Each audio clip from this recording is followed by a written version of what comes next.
Chapter 858. Killing Intent. Who wouldn't have killing intent? Tang Zheng was burning with anxiety. Suddenly, his gaze landed on Linger, who was lying on the ground, and an idea came to him. Linger's heart was pure, like a piece of white paper. Could she do it? But seeing her in pain on the ground, he had some doubts. But since things had come to this, he could only try his best to fight for that slim chance of survival.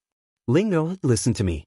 Get rid of all distracting thoughts, maintain your original heart, and don't think about anything else. Tang Zheng's voice seemed to have a magical power. Linger gave an sound and hurriedly did as she was told. Wow, master, Linger is not feeling bad anymore. Linger stood up, extremely surprised. Her black eyes looked at Tang Zheng curiously, not knowing what was going on. Is there really a person with such a pure heart in this world? The inner demons could not help but exclaim. Qiyu suddenly understood and said, I understand. She had experienced a night of battle before, and her body was inevitably contaminated with murderous aura. Her temperament was affected, but her nature was simple and was not really affected, so Tang Zheng asked her to get rid of the distracting thoughts. She drove the contaminated murderous aura out of her body and restored her simple nature. This non-phase method naturally could not hurt her. Hearing that, Tang Zheng was overjoyed. This was truly a pleasant surprise, and immediately shouted, Linger, the enemy's divine arts are extremely strange. This time everyone will have to rely on you. Linger said in disbelief, Master, you guys are so powerful, but you still can't do anything. What can Linger do? Linger, you have to believe in yourself. There are some aspects in which you are stronger than us. Linger was extremely happy, and nodded happily. Really? Linger had always thought that he was a burden, and needed the protection of his master everywhere. Linger is too happy to be able to share master's worries. The corner of Tang Zheng's mouth twitched as he forced out a smile and said, Linger, use this heaven-shocking bow and shooting sun arrows to attack the High Lord. Tang Zheng summoned the two divine weapons and handed them to Linger. Linger held onto the divine weapon, her heart surging as she said, Master, Linger will definitely work hard. The shooting sun arrow was aimed at the High Lord, shining with a cold light. At this moment, the fourth word slipped out of his mouth. But Linger was not affected at all. She pulled the shooting sun arrow into the shape of a full moon. She loosened her fingers and the shooting sun arrow shot through the sky. Fair-faced flying dragon had been watching coldly from the sidelines, waiting for the final moment to deal a fatal blow to his opponent. However, before he could reach the final juncture, he was shocked to find that there was actually one person who was not affected. This person's strength was obviously weaker than the others, but why was she not affected? Before he could figure it out, he saw the person pulling the bow and pulling the arrow. He knew that Tang Zheng had a divine bow, and this was definitely that divine bow. Fair-faced flying dragon's face turned pale when he saw the cold gleam of the arrow piercing through the air, aiming straight for the High Lord. Although the High Lord's non-phase method was powerful, when using it, one had to be completely focused. If someone was not affected and counterattacked, it would be fatal. At this moment, the High Lord was like a 3-year-old child, unable to resist at all. This was the shortcoming of the non-phase method, and fair-faced flying dragon was very familiar with it. In the past, the crisis of this shortcoming did not erupt, because once the High Lord used the non-phase method, no one would not be affected. But the strange thing was that this time, there was actually someone who was not affected. The High Lord had instead become a fish on the chopping board, waiting to be slaughtered. High Lord, be careful. Fair-faced flying dragon roared and flew towards the High Lord, trying to intercept the shooting sun arrow. However, when he entered this space, his movements immediately slowed down. This was because he was also affected by this space. However, this shout finally awakened the High Lord, and his eyes suddenly swept towards the shooting sun arrow flying towards him. He wanted to dodge, but he was powerless. He could only watch the shooting sun arrow approach him. With a puff, the shooting sun arrow pierced through his left chest and went through his body. Ah! The High Lord screamed in pain and fell from the air. Everyone felt their bodies loosen, and they regained their freedom. Linger covered her mouth and looked at the scene in disbelief. she did not expect that it would actually succeed and resolve the crisis. Counterattack! Tang Zheng took the opportunity to shout and stepped forward bravely. The War Soul sword pierced out to meet the flying guillotine in the air. The flying guillotine also attacked with all its might. With a loud sound, the flying guillotine was split into two halves. The person controlling it on the ground spat out a mouthful of blood, and his face darkened. The Empyrean fairy recognized the High Lord, and her figure flashed as she attacked the High Lord. The High Lord clutched his chest and blood flowed out. His face showed annoyance and disbelief.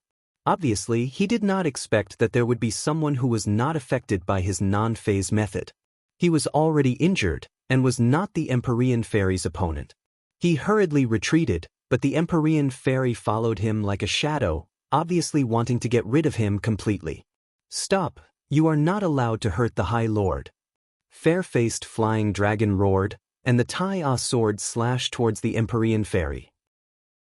Facing the Tai-Ah sword, the Empyrean fairy did not dare to take it lightly.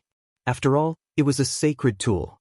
Moreover, she was very familiar with the Tai-Ah sword, and knew how powerful it was. "If you want to hurt the High Lord, you will have to step over my dead body."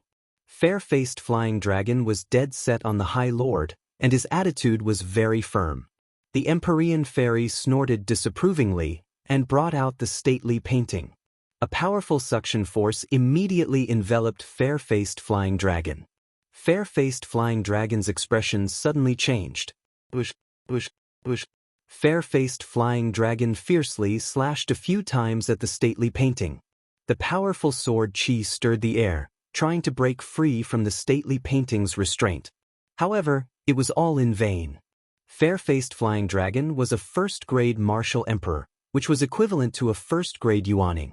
There was a huge gap between him and the Empyrean fairy, who was in the divine transformation realm. He could not resist at all. The 100 Faces Star Sovereign involuntarily rose into the air and flew towards the stately painting. No matter how he struggled, it was futile. Seeing this, the High Lord gritted his teeth and spat out the word "me." The Empyrean fairy's movements were sluggish. Fair-faced flying dragon immediately broke free and landed on the ground, holding the High Lord. The High Lord weakly shouted, "Retreat!" Fair-faced flying dragon madly rushed into the forest, and his voice came from afar. "The flying guillotine is behind, stop them." In order to buy time for the High Lord to escape, he did not hesitate to sacrifice the flying guillotine. Change formation. More than a dozen martial masters shouted in unison. The flying guillotine changed formation in midair, and they shuttled back and forth. Their figures flickered, making it difficult to see clearly. Attack! With a loud shout, more than a dozen flying guillotine attacked the few people at once. They hummed and spun non-stop, like bloody mouths that were choosing people to devour. A group of dragons without a leader, yet you still dare to provoke me. Humph, I'll kill you first and let you know the consequences of sneak attacking me. The 100 Faces Star Sovereign roared and rushed over. The celestial water banner shook, and a torrential flood appeared out of thin air, hitting the flying guillotine and breaking the formation.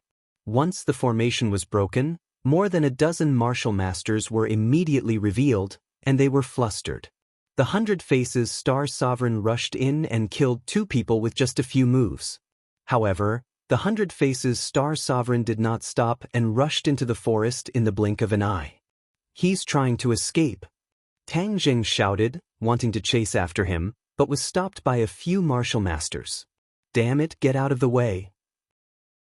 Tang Zheng roared in exasperation, but the few of them were like a human wall, blocking in front of him, making it impossible for him to pass through. "Forget it, let's take care of these people first." After the Empyrean fairy finished speaking, she displayed her divine might, and Tian Chanzi and the 4 symbols venerable did not hold back either, killing in all directions. The group of martial masters finally could not hold on any longer. Under the circumstances of paying the price of a few lives, they fled in all directions. Obviously, they knew that if they fled together, their chances of survival would be even slimmer. If they scattered and fled in all directions, there would always be someone who would be lucky enough to escape. This method was extremely rare. Tang Zheng had too few people on his side, and in the end, a few of them escaped. Tang Zheng did not care about these small fries, but in his heart, he gradually understood that there was a discrepancy in the information he searched in Jian Shisan's mind. It said that the flying guillotine was invincible, and many cultivators had died in their hands. Now it seemed that the flying guillotine was powerful, but that was because they had not faced experts like the Empyrean Fairy and the Hundred Faces Star Sovereign. Otherwise, the flying guillotine could only flee in all directions. Perhaps, the flying guillotine had to cooperate with the Venerable Lord to display its great power. Just like just now, if Linger had not insisted on coming together, then they would definitely have been in big trouble, and even had their heads cut off by the flying guillotine. Therefore, the rumors of the flying guillotine were not all nonsense. This was then and now, and the situation was different. Let's continue to chase after the Venerable Lord. Tang Zheng did not want to let the tiger return to the mountain, and said decisively. Several people agreed. They all had a lingering fear of his non-phase method, so they really wanted to leave him in the 100,000 mountains. Whoosh whoosh whoosh. Several people shuttled through the forest. Like ghosts, their speed was beyond imagination. Suddenly, the sound of fighting rang out in front of them. They were overjoyed and chased after it. However, they only saw a figure fleeing far away. It was obviously the multiform Star Sovereign. There were many corpses on the ground, and only one person was left standing. However, his body was dripping with blood, and he was in a sorry state. Long Xianyuan. Tang Zheng was secretly shocked. He recognized that the other party was actually the patriarch of the Long family, and those who died were probably also from the Long family. Why would the Long family be in the 100,000 mountains? Seeing Tang Zheng looking at him with an unfriendly expression, Long Xuanyuan's heart jumped wildly. This time, it was a very risky move for him to enter the 100,000 mountains. Although he grew up near the 100,000 mountains, his elders had warned him not to set foot in the 100,000 mountains. This time, he realized that Tang Zheng's purpose in coming to Dianan was not simple. In addition, Tang Zheng rushed into the 100,000 mountains in a hurry. He guessed that something big must have happened, so on a whim, he brought people to chase after him. What he discovered along the way was an eye-opener and a deep shock. However, before he could find Tang Zheng, he found a person holding a masked man in a hurry and slipped away from them in the blink of an eye. Long Xianyuan was shocked. There was actually such a strong martial artist, but before he could say a few more words, he realized that another child had rushed over. This child actually did not distinguish between right and wrong, and directly started killing his people. Of course, he wanted to stop it, but found that it was like a mantis trying to stop a chariot. However, after the child killed his men, before he could kill him, he was chased by the pursuers. In the next second, he saw that the pursuer was actually Tang Zheng. Chapter 859. Their eyes met, and Tang Zheng and Long Xianyuan looked at each other in disbelief. Why are you here? Tang Zheng's expression changed slightly, his two sword-like eyebrows were raised high, and he asked straightforwardly. He subconsciously thought of the conflict with Long Tengfei in Dianan. The Long family didn't have any reaction, so he didn't care too much. Now that he saw Long Xianyuan in the 10,000 mountains, he naturally thought that the other party was here for him. Long Xuanyuan's expression was complicated. The people he brought were all wiped out, and then he met Tang Zheng and the others. He knew that if he said something wrong, it would lead to serious consequences. Tang Zheng's strength was far superior to his. No one would know if he killed him in this desolate 10,000 mountains. Some time ago, there was a huge earthquake in the 10,000 mountains. I guessed that there must be a problem, so I came to investigate. Long Xianyuan replied without hesitation. This was indeed one of his goals. Who is he? Empyrean Fairy and Tian Chanzi looked at Long Xianyuan lightly, not putting him in their eyes at all. Long Xianyuan also felt this contempt, but he didn't dare to refute. He had already guessed the identity of these two people. One was Tian Chanzi, and the other was the mysterious woman who helped him kill the sword god. Greater than or equal to, even though Long Xianyuan had seen enough big battles in his life, he still couldn't help but feel nervous when he saw these two people. I am Long Xianyuan of the Dianan Long family. Long Xianyuan introduced himself modestly. When Tian Chanzi heard this, he didn't have much of a reaction at all. He said directly, "Why are we wasting time here? Hurry up and chase after the 100 Faces Star Lord. If we let him escape, it will be like looking for a needle in a haystack." The 100 Faces Star Lord was proficient in transformation techniques and could transform into anyone. This was a skill that the 100 Faces Star Lord had never used before, so they were quite afraid. "There's no need to chase." Empyrean Fairy suddenly said, "He has already escaped into the vast 10,000 mountains. There is nowhere to find him." Tian Chanzi glared at Long Xianyuan with an unfriendly expression. Long Xianyuan felt as if he had been locked onto by the god of death, and a sense of fear involuntarily rose in his heart. It's all his fault. If he hadn't delayed us, the 100 Transformations Star Sovereign definitely wouldn't have been able to escape. Tian Chanzi said coldly. Long Xianyuan wanted to defend himself, but he found that he was not confident enough. But in the end, he took a deep breath and mustered up his courage. He said hesitantly, "Senior, is that child called the 100 Change Star Lord? Actually, we can be considered to have delayed him a little." Although he lived in the vicinity of the 100,000 mountains, he did not know of the great name of the 100 Transformations Star Lord like the Azure Dragon Hall and the Li Palace. However, for a child to be called the 100 Transformations Star Lord and be so feared by these people, he was definitely not an ordinary person. Although he had doubts in his heart, he still tried his best to explain himself. He was deeply afraid that the other party would really put all the blame on him. "You still dare to quibble?" Tian Chanzi shouted angrily. Although he was usually very gentle to Tian Chanzi, and even a little disrespectful to him, when facing the unfamiliar Long Xianyuan, he was still very imposing, causing people to not dare to resist. Long Xianyuan didn't know how to respond, and the fear in his heart grew stronger and stronger. At this point, he finally understood that no matter what grudges he had with Tang Zheng had already left him far behind. If he recklessly wanted to take revenge, he was afraid that he would be the first to die, and then the unlucky ones would be the Long family. In fact, Long Xianyuan was very clear about what his son, Long Tingyu, had done. It was impossible to say that Long Tingyu's death had nothing to do with Tang Zheng, but it was a bit far-fetched to say that it had too much to do with him. Long Tingyu was actually reaping what he had sown and had only himself to blame. Although Long Xianyuan was very unwilling to admit this, he knew that this was the cruel reality. He was smarter than the other patriarchs in that he wouldn't go to a dead end. Such a long time was enough for him to calm down and think clearly about the cause and effect. If he wasn't such a person, he wouldn't have trusted Mu Hongyan so much and handed over all the properties of the Long family to her, letting her, a person with a different surname, take care of them. Moreover, Tang Zheng had actually done a favor to the Long family, and Nana's life was saved by Tang Zheng. If he stubbornly dealt with Tang Zheng, not only would it be of no benefit to the Long family, it would also be ungrateful.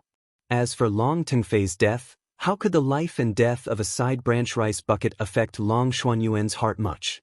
If it was said that before he entered the 10,000 mountains this time, he still had some hope in his heart to see if he could create some trouble for Tang Zheng, but at this moment, this kind of thought had completely disappeared.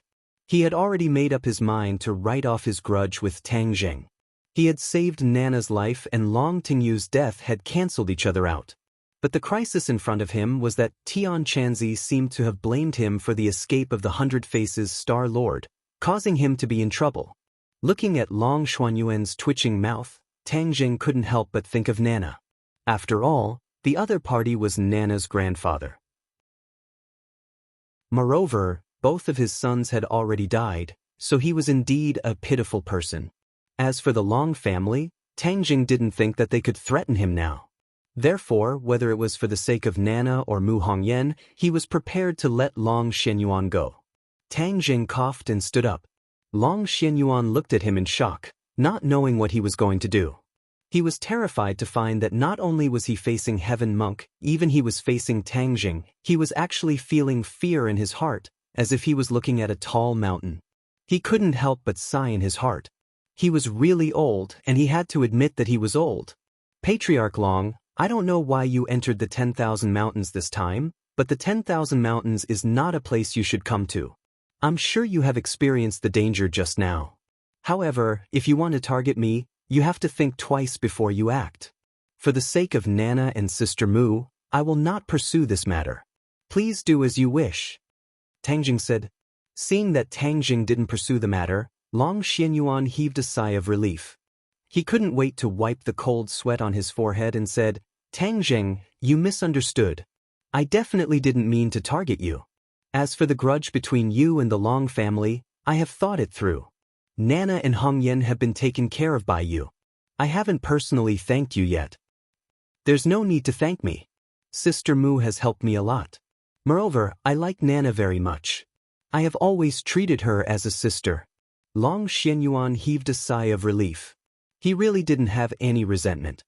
He asked nervously, Then can I go and see Nana in the future? The older generation valued the inheritance of the family very much. Long Xianyuan only had one descendant left, Nana. In his heart, he missed her very much. Tang Zheng occasionally heard Nana mention her grandfather. He knew that Long Xianyuan had always treated her well. After pondering for a while, he agreed.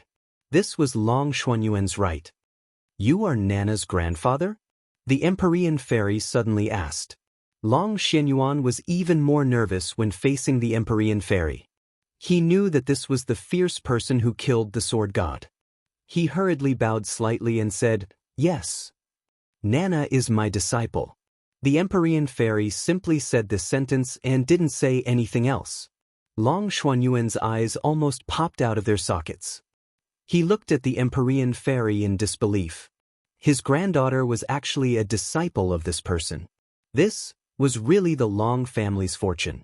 Immediately, he bowed deeply to the Empyrean fairy and said, It is the fortune of 3 lifetimes for Nana to be able to enter your sect. This old man thanks you.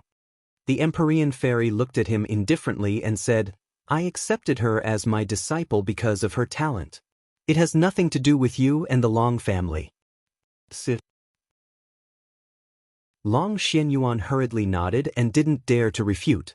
But this is also a great fortune of the Long family. Can I ask you to let me play host after you leave the 10,000 mountains? I said, this has nothing to do with you. The Empyrean fairy refused.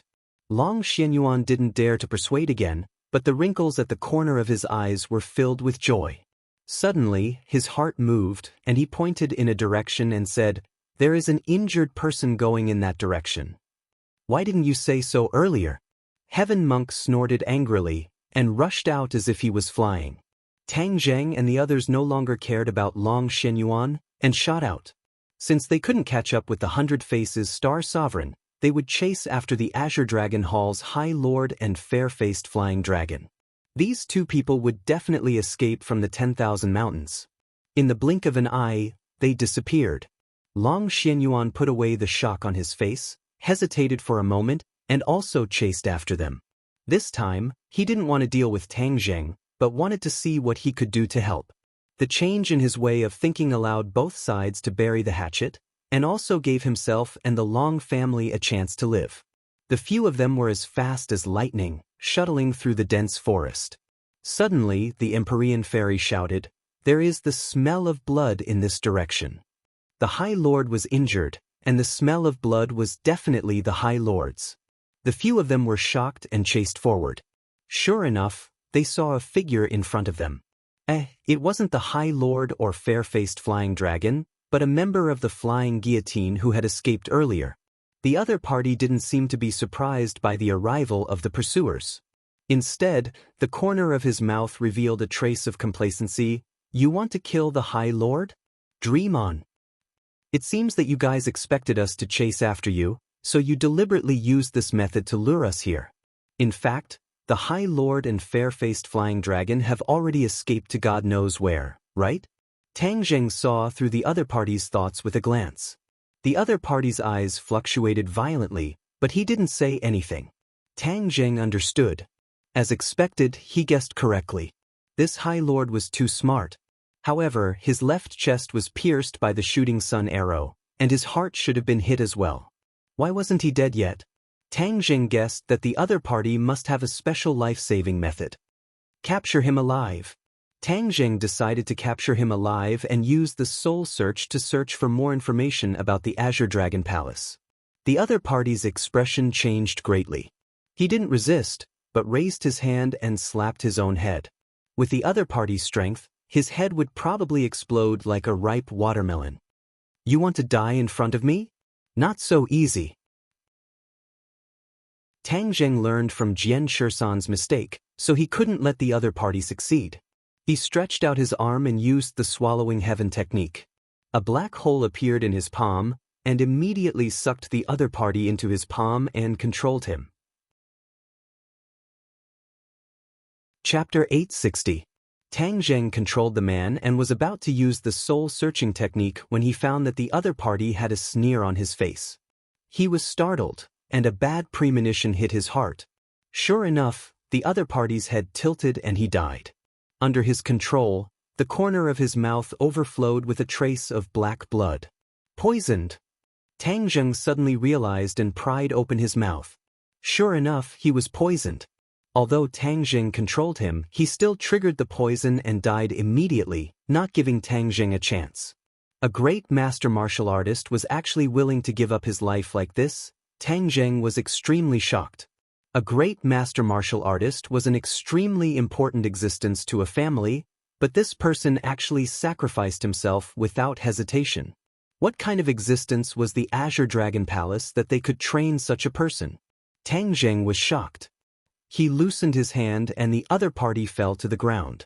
After such a delay, it was impossible for them to catch up to the High Lord, so they simply gave up on the chase. The others looked at this scene and were deeply shocked. Tian Chanzi said, "The Azure Dragon Palace will be our biggest threat. If we don't get rid of them, one day it will lead to a disaster." The Empyrean Fairy added, "The phaseless method is even more strange and unpredictable. I feel that the power of the phaseless method has not been fully exerted. Otherwise, I'm afraid its power would be even greater, and it would be even more disadvantageous for us. Therefore, we must figure out what kind of martial arts the phaseless method is." After saying that, she looked at Ling Er in surprise. She was the only one who was not affected by the phaseless method, so the breakthrough was naturally on her. Ling Er looked at the Empyrean Fairy blankly. Although she turned the situation around with her own strength, she was not clear about what was going on. Tang Jing knew that the Empyrean Fairy had not figured out the reason for the phaseless method, so he explained, "The horror of the phaseless method is that it affects almost everyone. As long as a person has murderous intent and hostility, and their heart is not completely pure, it is difficult to be an exception." "What did you say? Who told you that?" The Empyrean Fairy was shocked. The Empyrean Fairy fell silent. Tian Chanzi's eyes also revealed a look of disbelief as he said, "We've been through so many battles, and the murderous aura has long since seeped into our bones. Even if it is an ordinary person, it is impossible to have a completely pure mind. The power of this non-phase method is too terrifying." Tang Jing nodded in agreement. From this, it can be seen that this Azure Dragon Palace is indeed not just an empty name, but the real deal. "I understand. Linger is a ginseng, and her mind is pure enough to not be affected by the non-phase method. I didn't expect that she would be the one to save us this time." The Empyrean Fairy had mixed feelings. Linger looked at everyone blankly.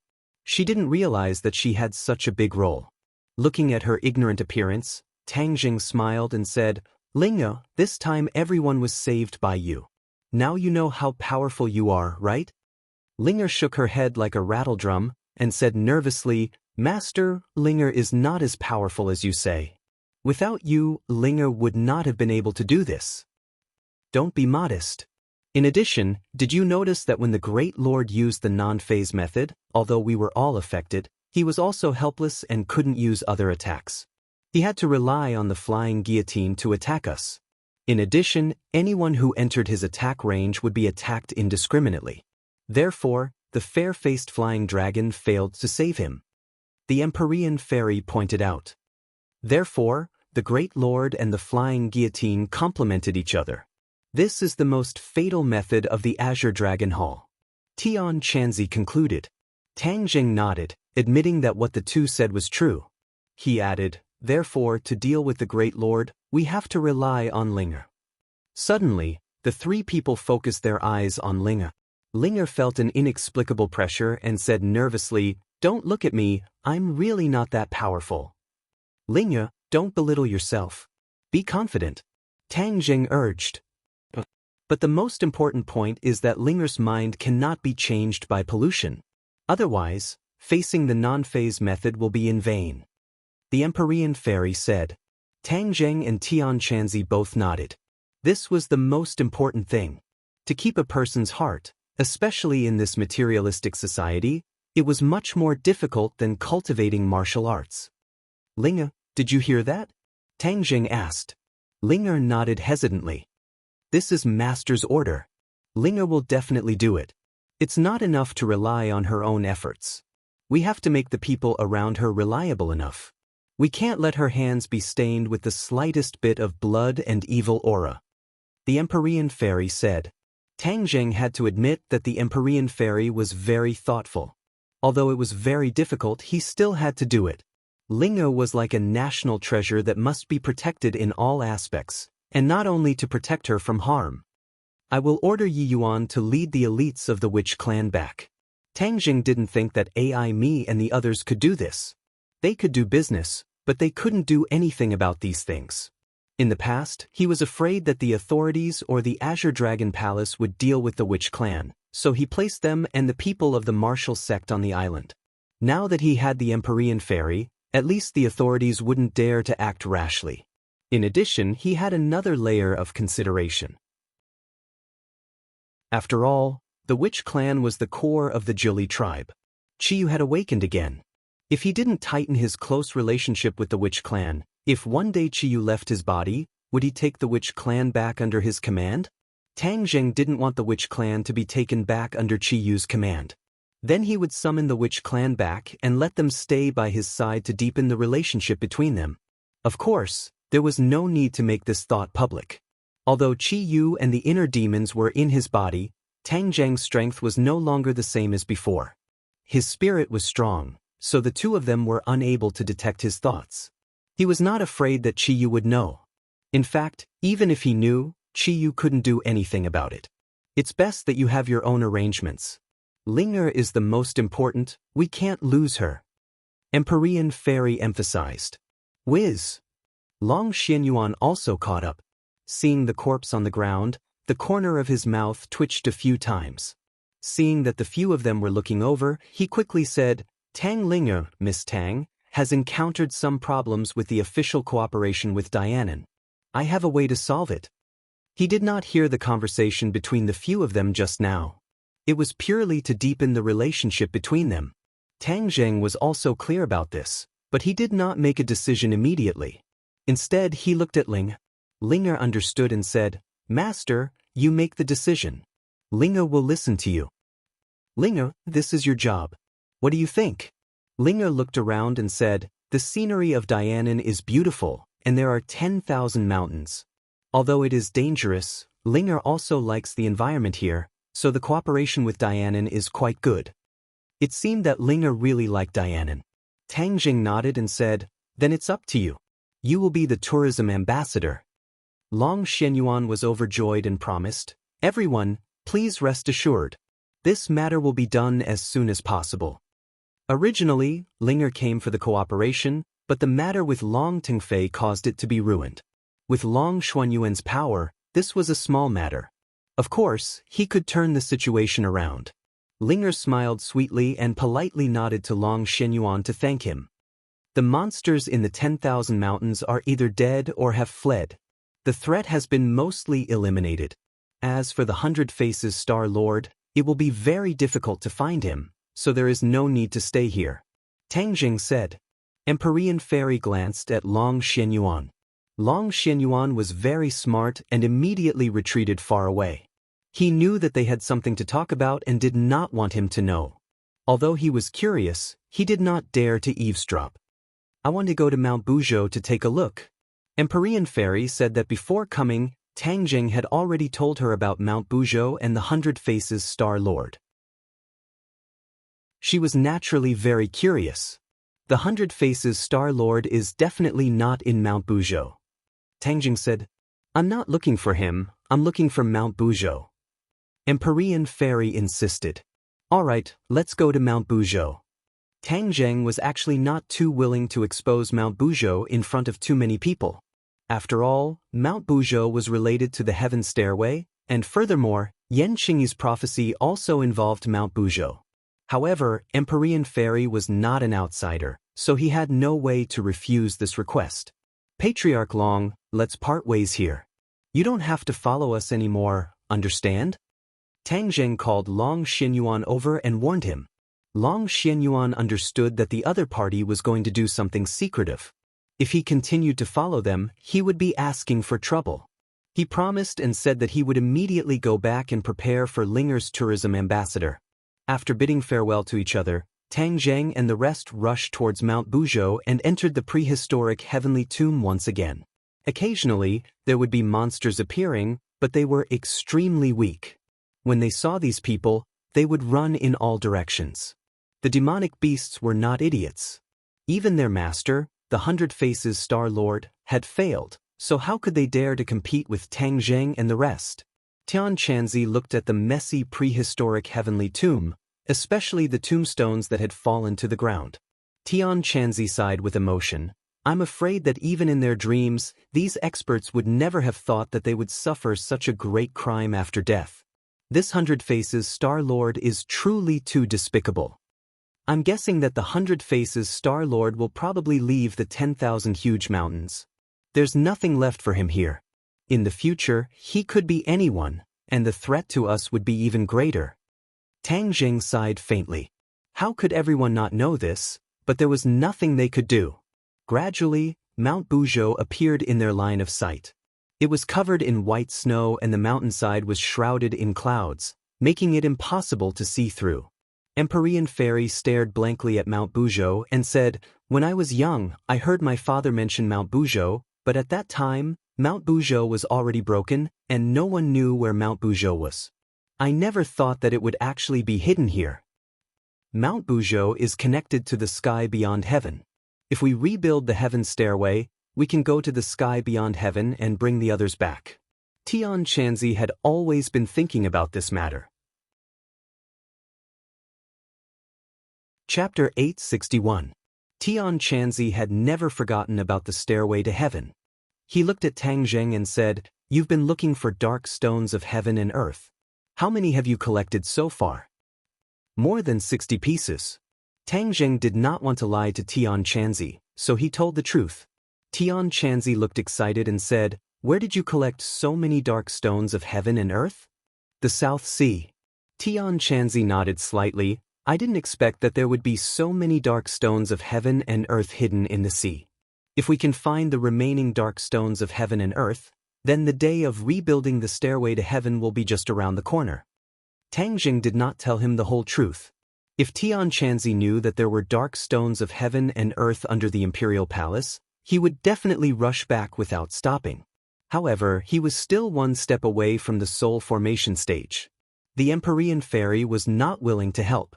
Even if she knew, she could only sigh and feel powerless, which would only increase her worries. I've always heard about the outer sky, but I've never really been there. If there's a chance, I want to go there. The Empyrean Fairy suddenly said. When Tang Zheng heard this, he had the impulse to immediately let her release the 5-clawed golden dragon. Then, he could take out the dark stones of heaven and earth, rebuild the stairway to heaven and go to the outer sky. But in the end, he held back and said, The outer sky is definitely not a very good place. The 100 Faces Star Lord has sent many people to explore the outer sky in ancient times, but none of them returned. You can imagine how dangerous the outer sky is. Besides, if the outer sky is really so good, the demon race would not have tried to return to our world. The Empyrean Fairy looked at Tang Zheng in a daze. After thinking for a while, she nodded. That makes sense. Tang Zheng, you're quite smart. The 100 Faces Star Lord is not wrong. In the past, many people were sent to the stairway to heaven, but there was no news of them. Qiyu suddenly said. Tang Zheng then remembered that Qiyu was one of the people involved in that year. He hurriedly asked, "Is there any special information about the realm beyond heaven?" "You already know that there are big and small worlds in this world. I reckon that beyond heaven is another world, and the situation within it is completely unpredictable. With your current strength, trying to force your way into the outer sky is not a wise decision," Qiyu warned. Tang Jing inwardly agreed. He was even more determined not to take out the heaven and earth obsidian under the Imperial City for the time being. The group climbed up the snow-capped mountain road. The cold wind whistled.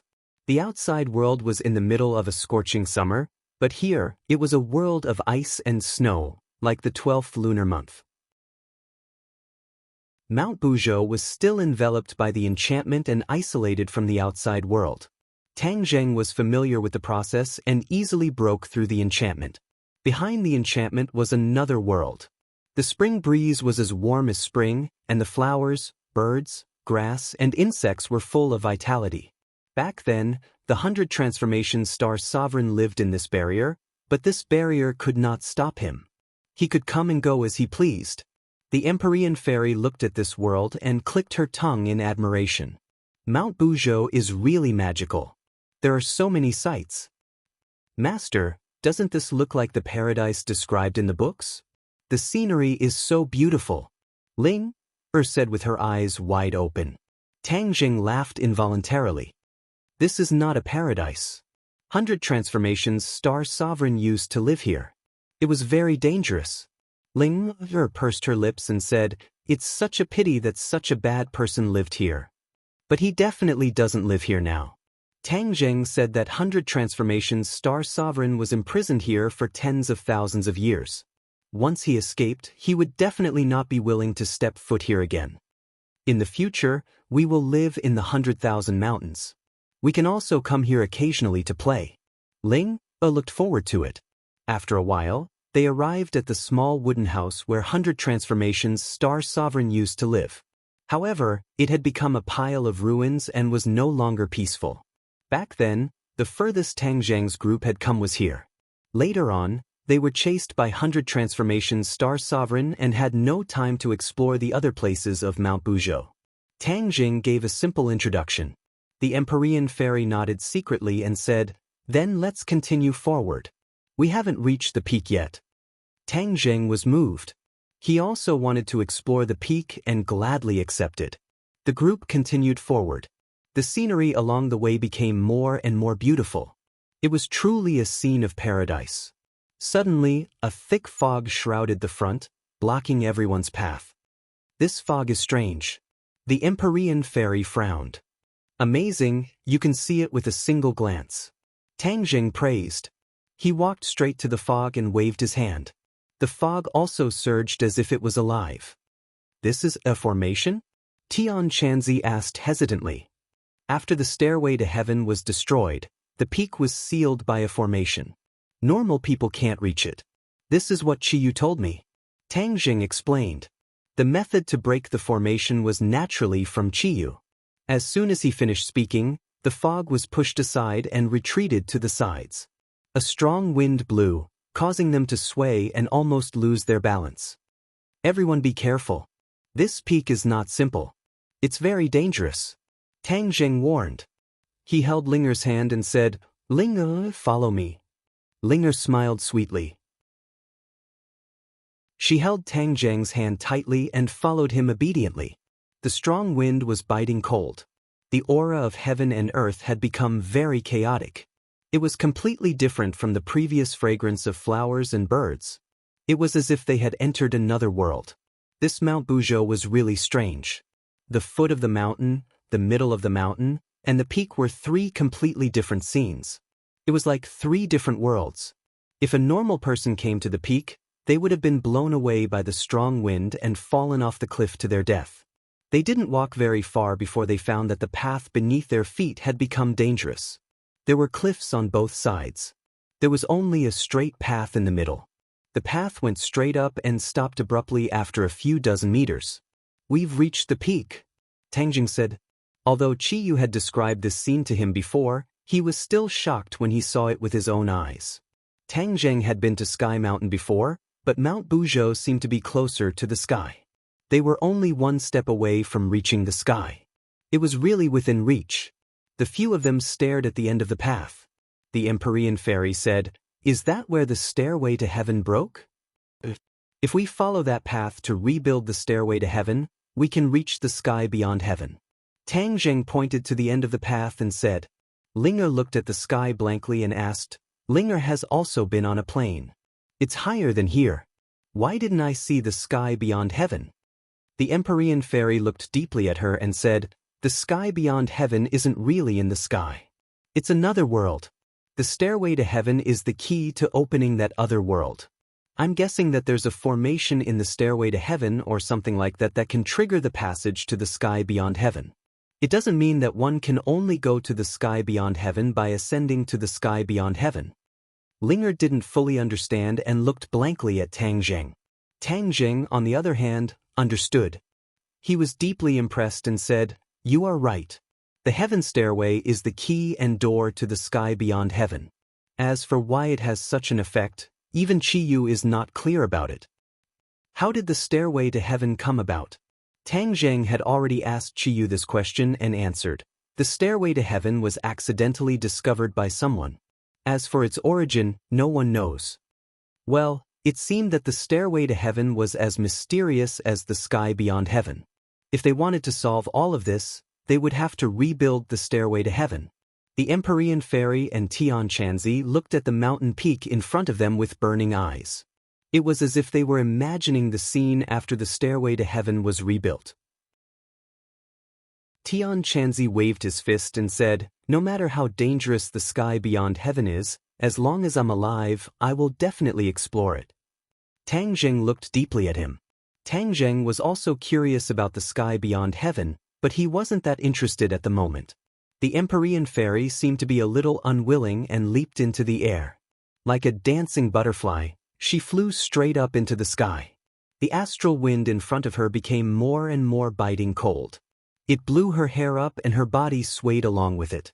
Suddenly, her body became sluggish and stopped helplessly. Then, as if she had received a huge recoil, she had no choice but to retreat. She staggered to the ground and almost fell off the mountain peak. She took a deep breath and said, "There's something strange up ahead." "What's strange?" the others asked curiously. "The aura between heaven and earth is completely chaotic. The astral wind is very overbearing and there's a mysterious force that's preventing me from moving forward and pushing me back," the Empyrean fairy said with a dignified expression. The others' expressions changed and said, "Is it really that strange?" Looking at the Empyrean fairy's expression, it was obvious that all of this was true. This place was connected to the sky beyond heaven and was indeed not an ordinary place. This is the place where two worlds are connected. Everything can't be judged by common sense. This is our world, but it also has some of the attributes of the sky beyond heaven. Moreover, this astral wind is very strange. Look at the direction of the wind and it seems to be blowing from the sky. I suspect that it's directly blown from the sky beyond heaven," the Empyrean fairy said with deep feelings. Tian Chanzi looked deeply at the sky and said resolutely, "I'll go up and take a look too." He leaped into the air, but before he could reach the place where the Empyrean fairy was, he was blown away by the astral wind and directly fell back in shock. "I agree with your judgment. This astral wind is indeed strange. It's very likely that it's blown from the sky beyond heaven," Tian Chanzi agreed. Tang Zheng frowned and pondered. Suddenly, he had an idea and said, "Since this is the place where two worlds are connected, if there's no stairway to heaven, can we rush through here and reach the sky beyond heaven?" The Empyrean fairy and Tian Chanzi looked at each other and shook their heads at the same time. They smiled bitterly and said, "We can't. Why don't you give it a try?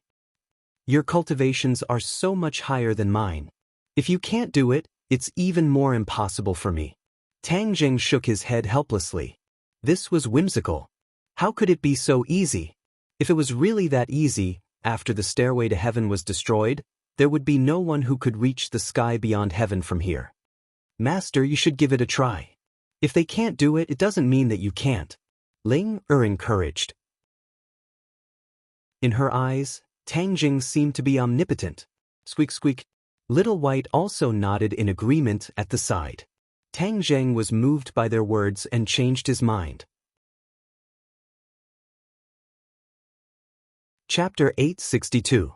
Tang Zheng circulated his power, and the genuine qi flowed smoothly through the meridians in his body.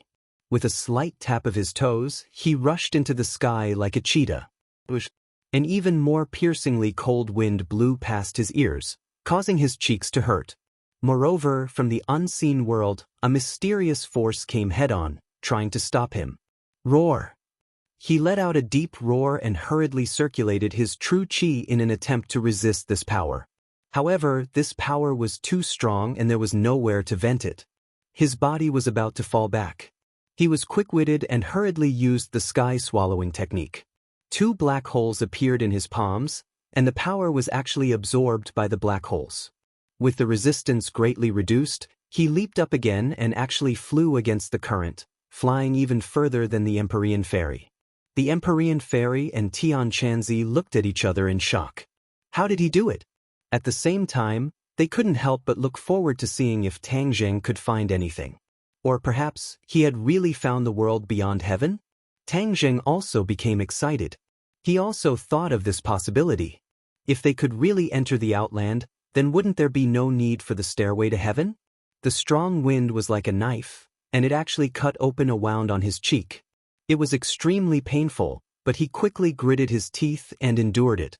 He continued to circulate his power, hoping to reach even further. A ripple suddenly appeared in the blue sky, and a change occurred. A barbaric scene entered his eyes. Before he had time to think, a loud roar pierced through his eardrums. He saw an incomparably large bird flying over from the horizon. Rumble! Unknown ferocious beasts were running on the ground. The towering trees were broken by the ferocious beasts. In the huge forest, the ferocious beasts drew a long black line.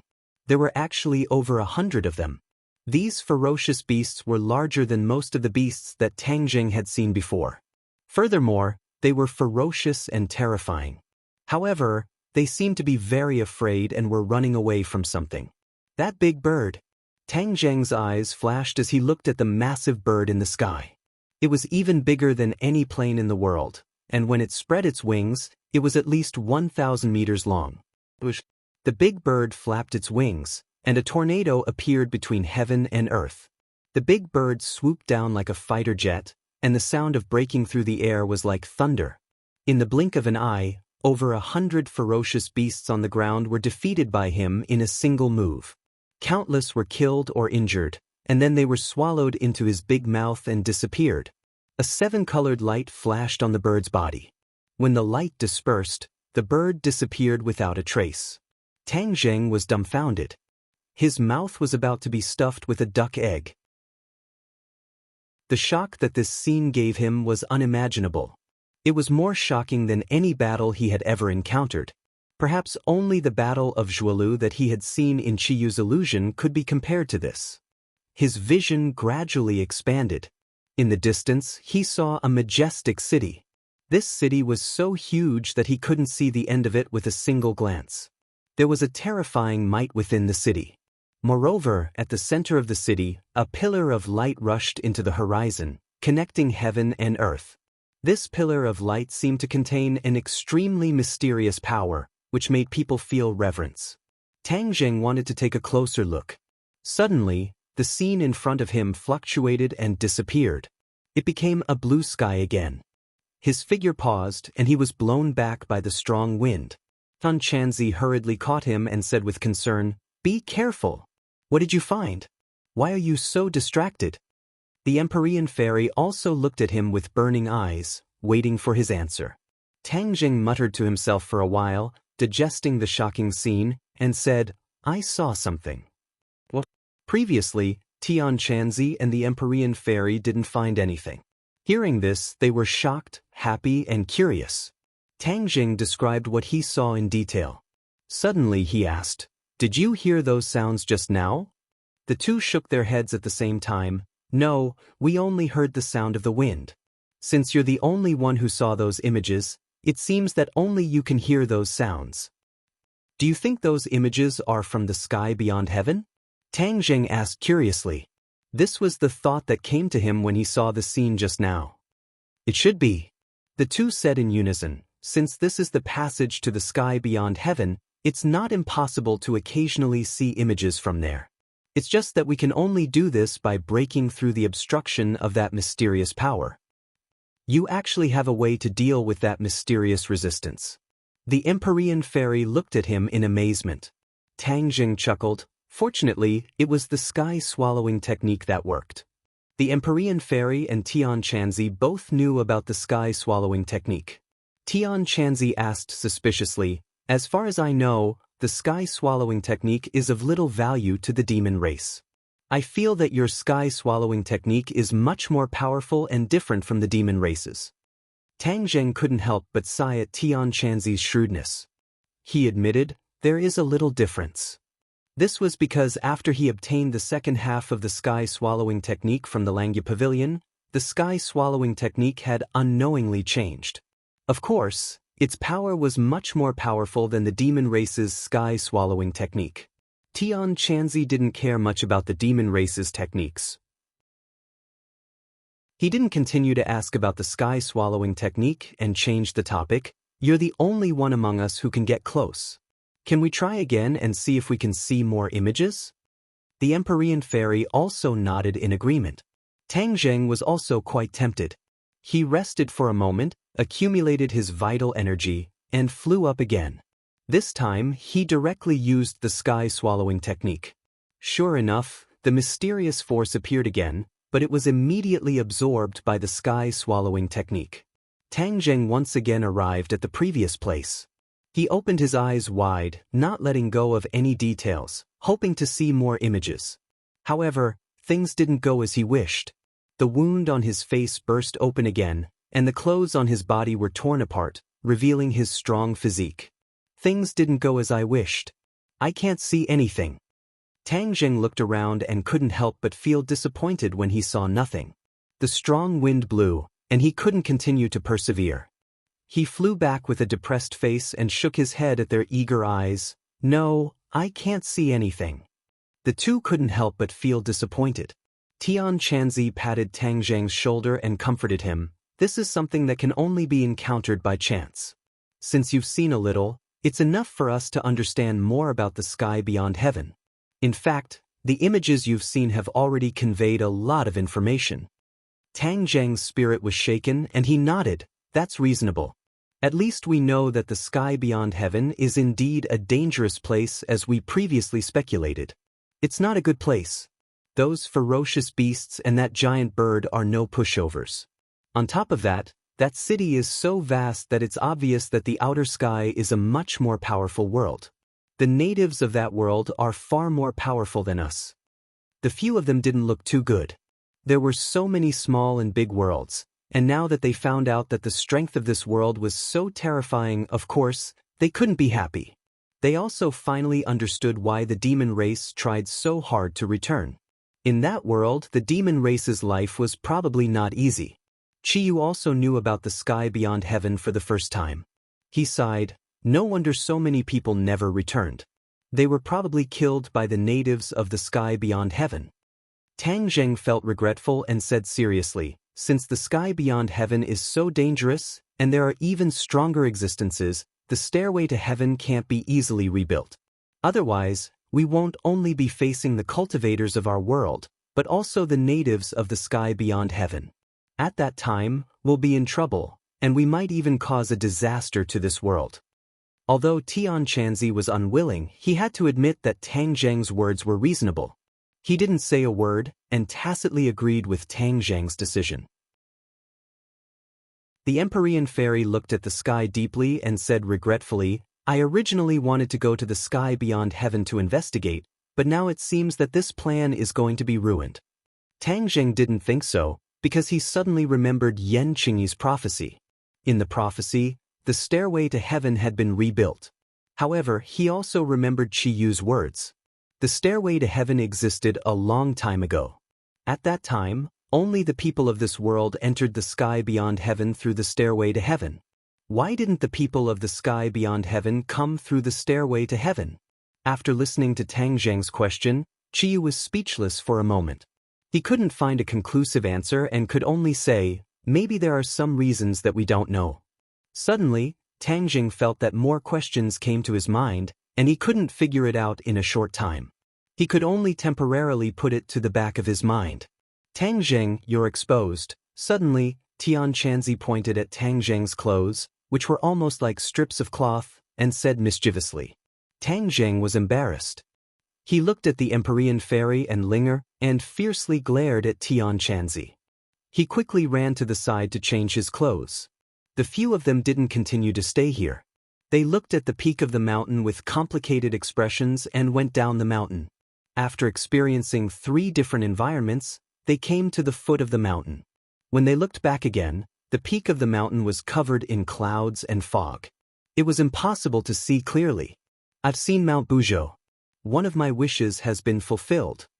Empyrean Fairy said. Tang Jing smiled bitterly and said, there's nothing to do in the 100,000 mountains. Let's go back to the capital. The few of them quickly shuttled through the dense forest.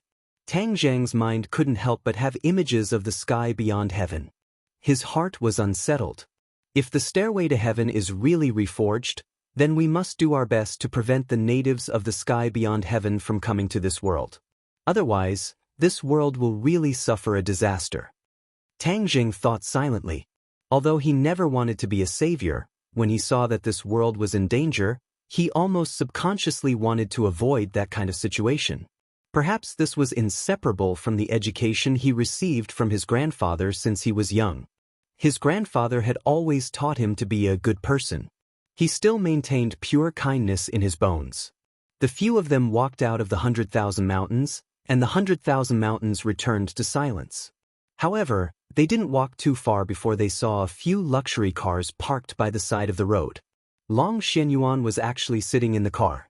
When he saw the few of them, he quickly got off the car and walked over to greet them. Everyone, you're finally out. Quick, quick, get in the car. Don't be in a hurry to leave. You must let me do my part as a host. Long Xianyuan warmly invited.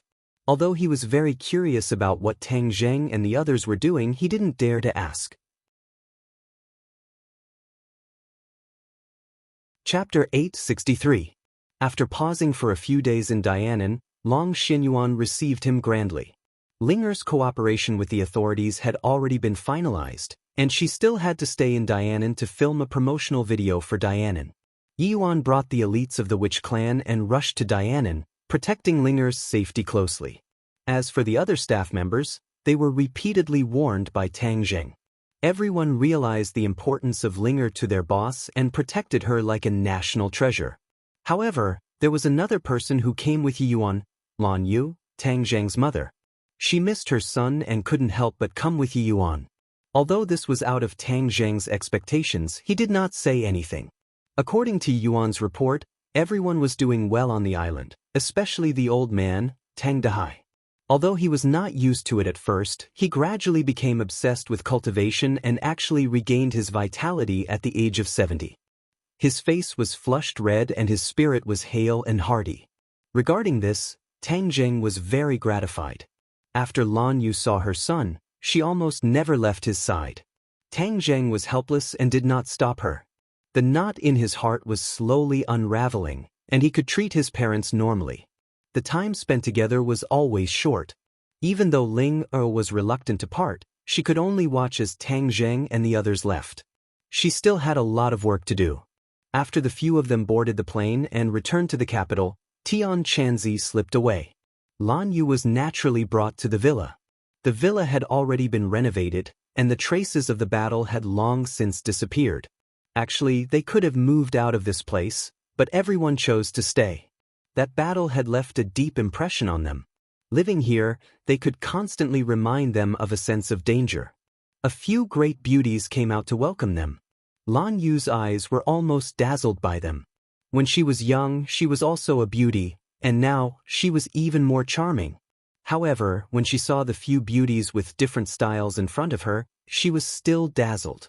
She couldn't help but look at her son. Although she liked Yi Wu the most, the corners of her mouth still curled up into a smile. She thought to herself that her son was great, to actually have the favor of so many girls.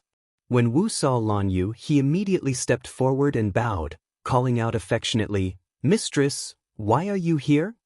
Wu Pingchang's cold outer clothes were taken off, and she was just like an ordinary girl. Lan Yu held Wu's hand and said, "I missed you and Xiao Zheng, so I came to see you." As he spoke, he swept his gaze across the others.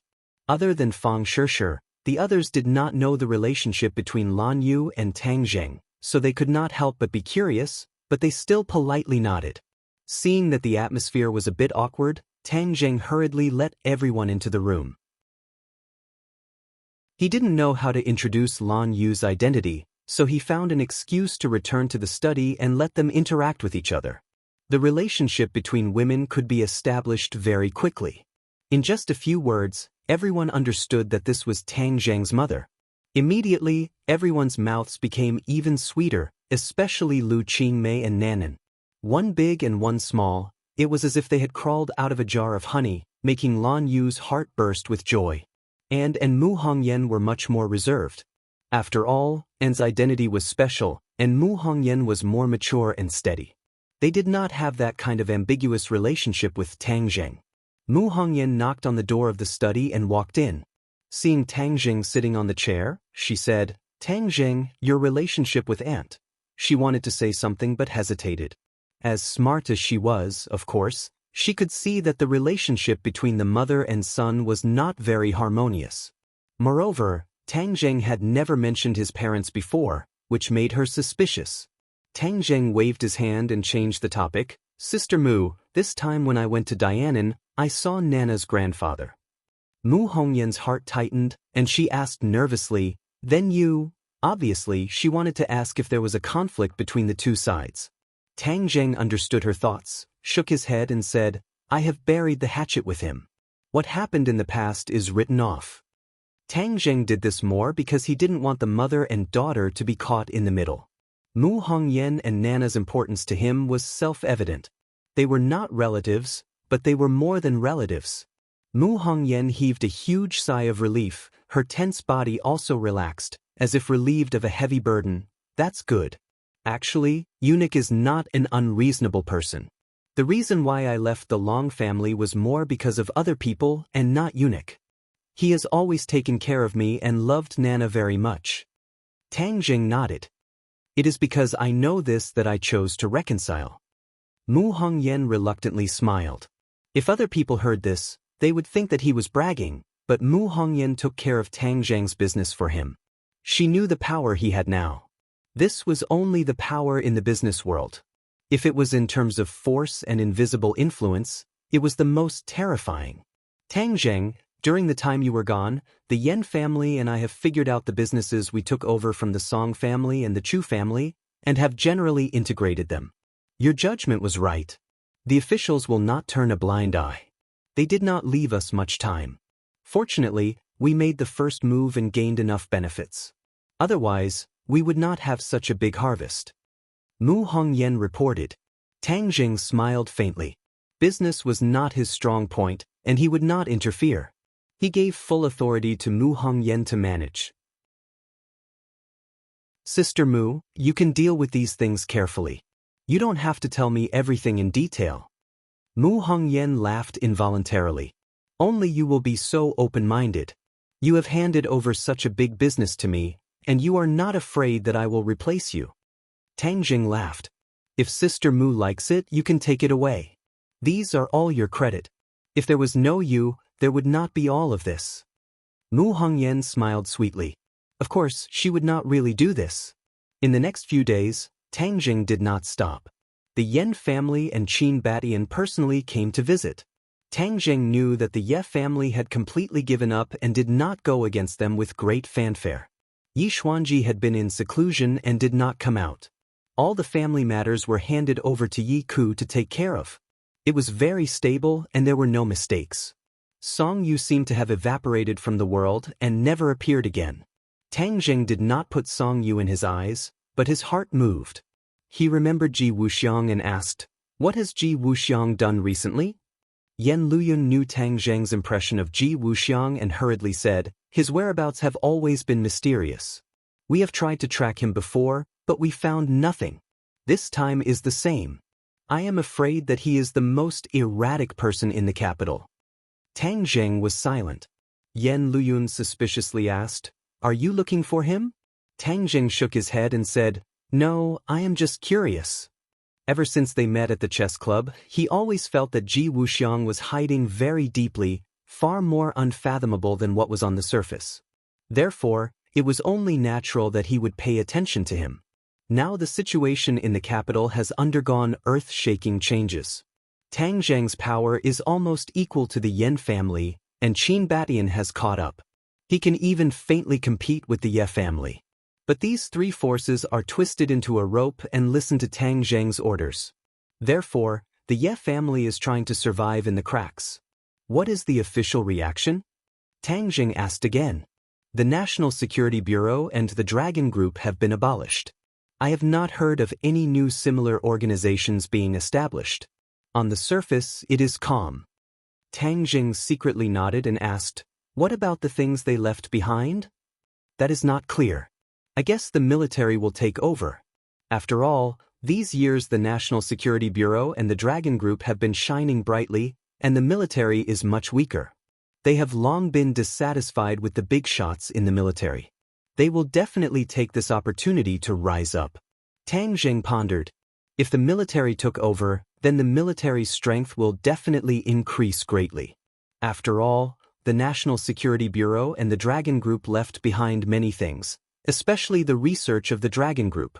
Whether it is super soldiers or mechas, they are all treasures.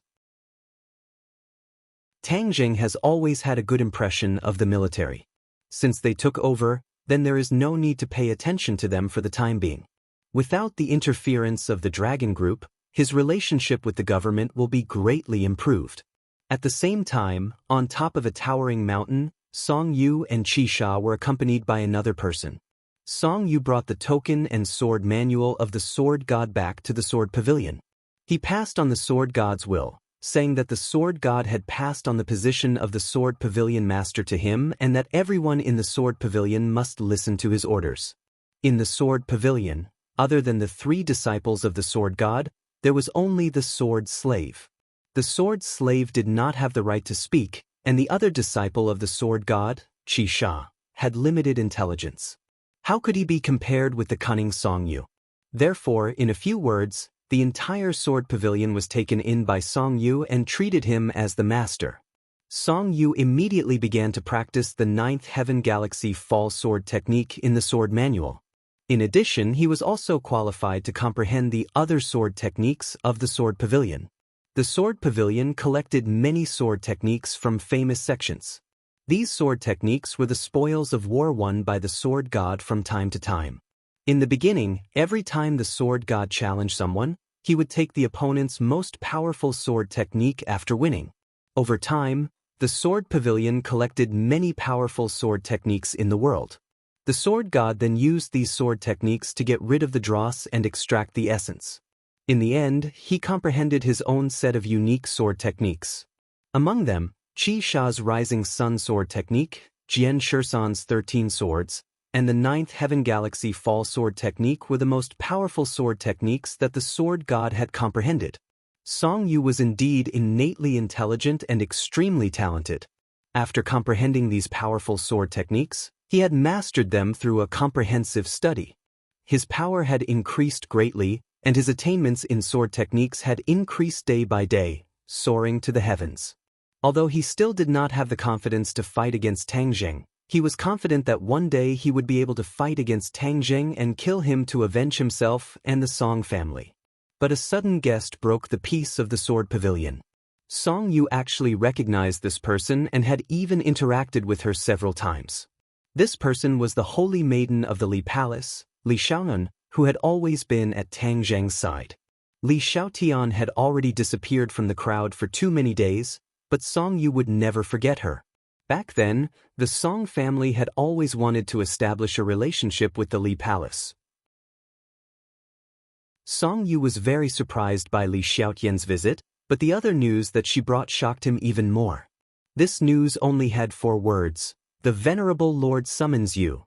Song Yu and Chi Sha did not know that the Azure Dragon Hall was behind the Sword Pavilion, but they had occasionally heard the two words, Venerable Lord, and knew what the Venerable Lord meant to the Sword Pavilion. Moreover, before the Sword God died, he had repeatedly warned Song Yu about the Venerable Lord's power and told him to be respectful to the Venerable Lord. Chapter 864. They looked up to the tall mountain. Song Yu and Seven Kills could not help but have a myriad of thoughts. They had only heard of the Sword God mentioning the Great Lord, but had never seen him in person. Now that they were finally going to see the Great Lord's glory, the two of them could not help but feel a little nervous. What kind of person was able to make the Sword God so respectful? It was hard for them to imagine. The sound of splashing water came from the front. In the stream, clear spring water flowed down from the top of the mountain, converging into a small pool. An old man wearing a bamboo hat and a straw raincoat was fishing by the pool. In the clear spring water, they could clearly see that the fishing hook of the old man was straight. However, the fish circled around the hook, as if it wanted to swallow this straight iron hook that had no bait at all. Song Yu and Seven Kills saw the scene in the pool and could not help but be shocked. How could a straight hook without bait catch fish? Just as they had this thought, they saw a fish bite the straight hook and fiercely pull the buoy down. The old man revealed a satisfied smile. With a flick of his wrist, the fish drew a beautiful arc in the air and fell into a fish basket. The fish was biting the hook the whole time. As long as it let go, it would immediately fall into the water and regain its freedom in the pool. However, the fish did not let go no matter what, as if the hook was more important than its life. Song Yu and Seven Kills saw this strange scene and were shocked speechless. There was actually such a method of fishing in the world. Li Xiaoyan was not surprised. He bowed to the old man and said, "Senior." The old man glanced at the three of them from the corner of his eye and then stared at the pool. With a flick of his wrist, the hook fell into the water. Although the old man did not have much of a reaction, Song Yu and Seven Kills did not dare to be arrogant. They quickly bowed and called him senior. "Let's go." Li Xiaotian clearly knew the old man's temper. He did not want to disturb him and quickly walked to the top of the mountain. The mountain forest was green. On the top of the mountain, the wind blew loudly. A black house quietly stood there. There was nothing fancy about this black room, and there was even a kind of majesty that made one's heart beat like a drum that unknowingly overflowed, causing the two of them to be extremely fearful. "Go in." Li Xiaotian pointed at the door of the black room. The two of them looked at each other blankly, then gritted their teeth and walked over. The door opened, and the room was pitch black, without a trace of light. Bang! The flames soared into the air, and several oil lamps lit up around the house. The light was dim, but it eventually illuminated the house. The furnishings in the room were extremely simple. The walls were bare, and there was no extra furniture. There was only a chair placed at the very front of the room. The two of them looked at each other nervously. Although Song Yu was unyielding and arrogant, in this kind of environment, she couldn't help but be frightened. She didn't know what would happen. Clang! The door slammed shut, startling the two of them. Their heartstrings trembled, and they almost cried out in alarm. There was no one in the room. The two of them looked around but couldn't find any useful clues. The only thing they could find was the empty chair. The two of them walked forward aimlessly. Suddenly, as if their eyes were playing tricks on them, a person sat on the empty chair without them noticing. It was a man wearing a mask. The two of them trembled. Even with their cultivation, they didn't notice when this person sat on the chair. It was clear that the chair was empty just a second ago. From this, it could be seen that the masked man's cultivation was terrifying. This person must be the Lord. Song Yu was quick-witted and quickly bowed. "Greetings, Lord." Chi Sha was half a beat slower, and also bowed, but his actions and reactions were a bit slower than Song Yu's.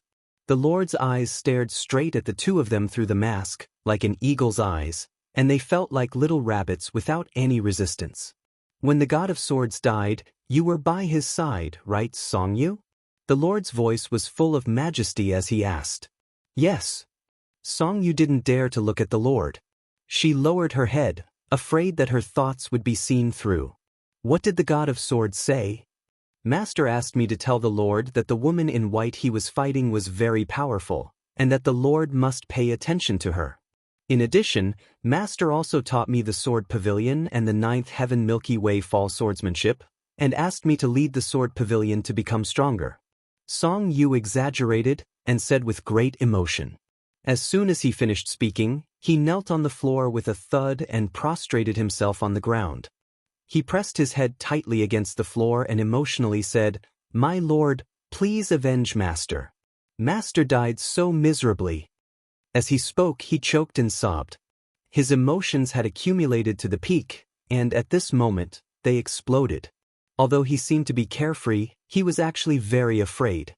He was afraid that his actions would be exposed, and he was afraid that he would be killed. Now that he saw the Lord, this fear was even stronger. The Lord's eyes seemed to be able to see through people's hearts, and it made him feel terrified. Therefore, he choked and sobbed not because of the God of Swords, but because of fear. Only his voice could be heard in the room. 7 Kills stood at the side like a puppet, not knowing what to do. The Lord narrowed his eyes and looked at Song Yu, who was lying on the floor, and said, "Get up." The God of Swords did not die in vain. At least he exposed Tang Zheng's strength, and also caused the Empyrean fairy to lose her virginity. Of course, he must be avenged, but not now. Thump. Hearing this, 7 Kills also knelt on the floor and kowtowed to the Lord. Thump, thump, thump. He kowtowed again and again, as if he was going to break through the floor. He did not cry, but said coldly and with a murderous aura, "Lord, please avenge Master.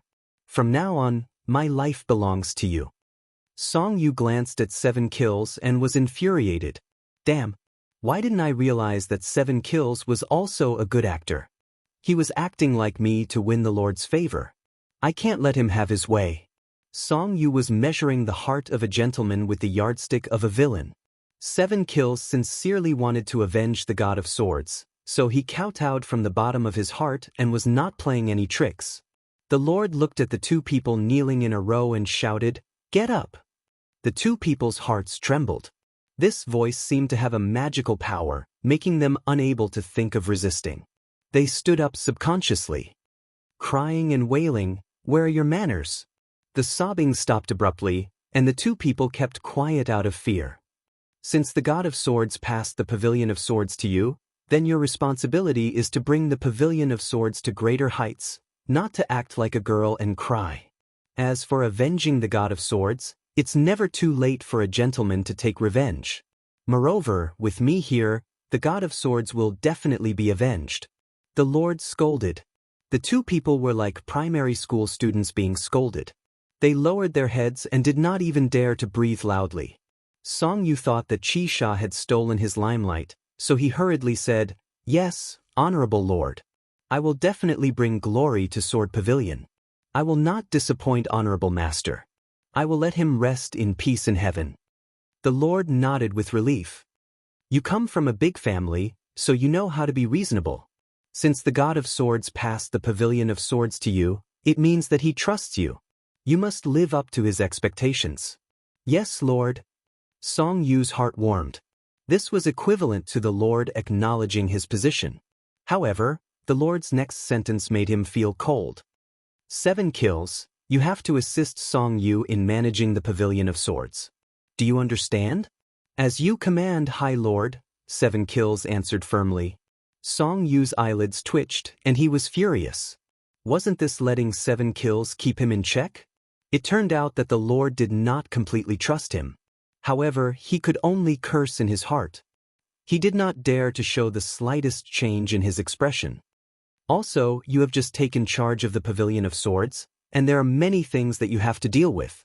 I am afraid that you are not familiar with them and will encounter trouble, so I sent someone to help you.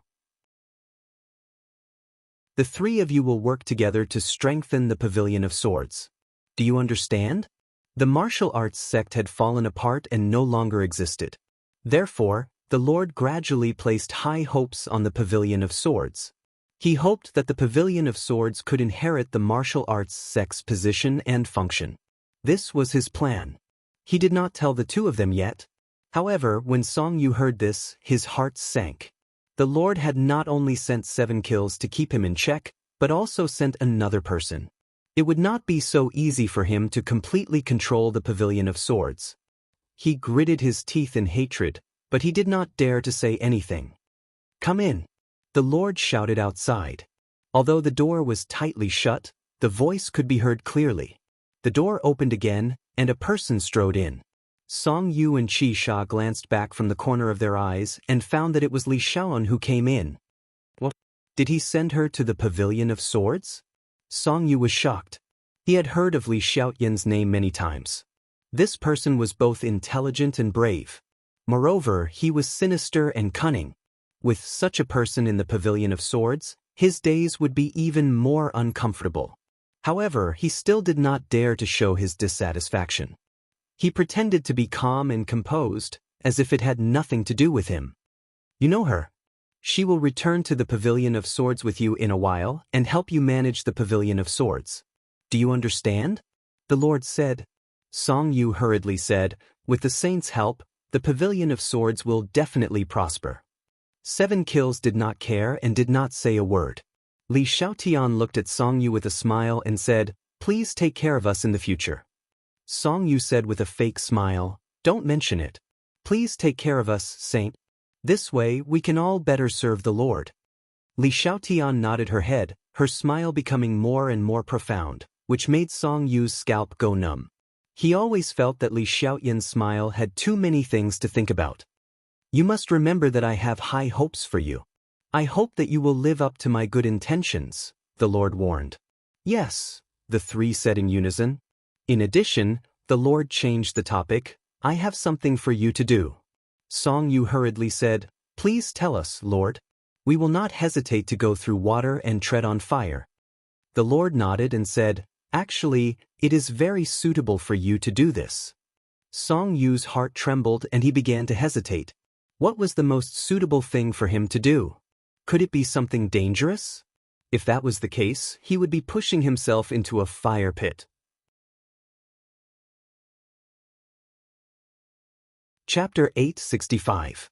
The High Lord looked at Song Yu, who was pretending to be calm, and said, "You have connections with the Rockefeller family, right?" "What does that mean?" Song Yu was at a loss, but still nodded without hesitation, "Yes." This kind of thing definitely couldn't fool the High Lord. Lying would only make him lose his trust.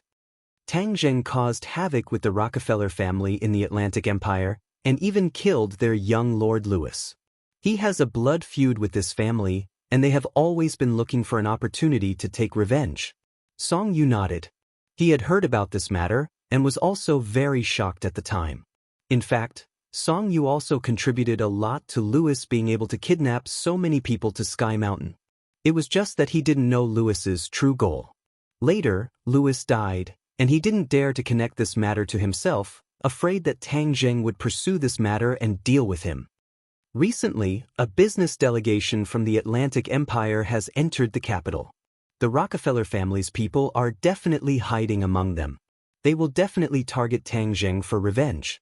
Go and contact the Rockefeller family's people and help them. The High Lord ordered. Song Yu's eyes lit up. He thought to himself, "Tang Zheng, you've made enemies everywhere. Now it's time for you to be unlucky." The Rockefeller family was a world-class behemoth, even more powerful than the other families. The other families only had influence in Huaxia, but the Rockefeller family had influence in several countries. They were on completely different levels. If the Rockefeller family didn't have such a great influence, Song Yu wouldn't have pretended to be polite to Louis and helped him. However, he was still a little worried. If he returned to the capital and was discovered by Tang Zheng, he would definitely be killed. "What are you worried about?" Seeing him hesitate, the High Lord asked in a deep voice. Song Yu's heart thumped. He knew that his hesitation made the High Lord unhappy. He hurriedly said, "High Lord, the capital is Tang Zheng's sphere of influence. If I go, I'm afraid I'll be discovered before I even see the Rockefeller family." Didn't you grow up in the capital? Don't tell me you don't even have this little bit of ability?" The High Lord reprimanded in displeasure.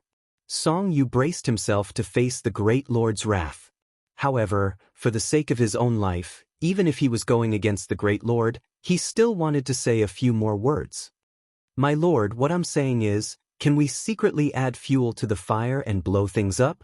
Even if Tang Zheng escapes, we can make it so that he can't clean up the mess. That way, we'll be able to take advantage of the situation." Song Yu suddenly had an idea and said, "Oh, do you have an idea?" Honorable Lord, when Tang Zheng wreaked havoc on the island nation, although ordinary people didn't know that he was the one who did it, we knew very well that the royal family of the island nation hated him to the core. Moreover, the current emperor of the island nation is Hirohito, who was captured by him. His hatred for Tang Zheng is endless. As long as we leak a bit of information, the island nation will definitely take action. When the time comes, the island nation and Rockefeller will both attack. Tang Zheng won't be able to do anything by himself. It's not impossible for him to die just like that. Song Yu's lips curled into a sinister smile as he proudly offered a plan. The Great Lord pondered. He knew more than Song Yu. The island nation's situation wasn't simple. When 100 Faces Star-Lord activated the Mountain River Blood Sacrifice Array in the island nation, it was almost impossible without the support of the royal family of the island nation. Therefore, 100 Faces Star-Lord had already colluded with the royal family of the island nation. If the royal family of the island nation took action, they might be able to lure 100 Faces Star-Lord out. Because of the existence of Ling, the Great Lord temporarily gave up the idea of dealing with Tang Zheng personally, but this didn't prevent him from dealing with 100 Faces Star-Lord. 100 Faces Star-Lord had parted ways with Tang Zheng and disappeared without a trace. Getting rid of 100 Faces Star-Lord first was also something worth celebrating for the Great Lord. Of course, if 100 Faces Star-Lord took advantage of this opportunity to kill Tang Zheng and others with Rockefeller, it would be even more perfect. The Great Lord didn't have such a strong desire to kill Tang Zheng before, but now he really wanted to kill him. If there was a chance, he naturally wouldn't let it go. As for the fact that Ling broke his non-phase method, he had been brooding about it. It finally made him understand that there was such a simple person in the world. However, he didn't immediately send someone to assassinate Ling.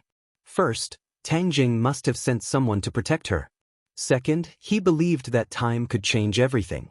Even if Ling was now a piece of white paper, over time, this white paper would be painted with colorful colors. At that time, she would have no way to resist non-phase method, and Tang Zheng would naturally have no support. It was the best policy to break by oneself. Your method is feasible. You just have to execute it. When the sandpiper and the clam fight, the fisherman benefits. The Great Lord agreed. Song Yu was overjoyed. Yes, Song Yu accepts the order. Since you are worried that you will be threatened when you return to the capital, I will let the Holy Maiden accompany you back to the capital. You will cooperate sincerely and do this matter well, understand? The Great Lord added. Song Yu's face stiffened, and her heart secretly said that it was not good. Li Xiaotian had been following her. He was afraid that he would reveal any clues and let her discover his secret. But the Great Lord had already made a decision, and he could not question or change it. He could only pretend to be happy and say a lot of flattery. You can withdraw. The Great Lord waved her hand and said. Several people respectfully withdrew from the dark room, and the door closed. Fair-faced flying dragon came out of the darkness and stood beside the Great Lord. Looking at the closed door, he said, "Can they succeed?"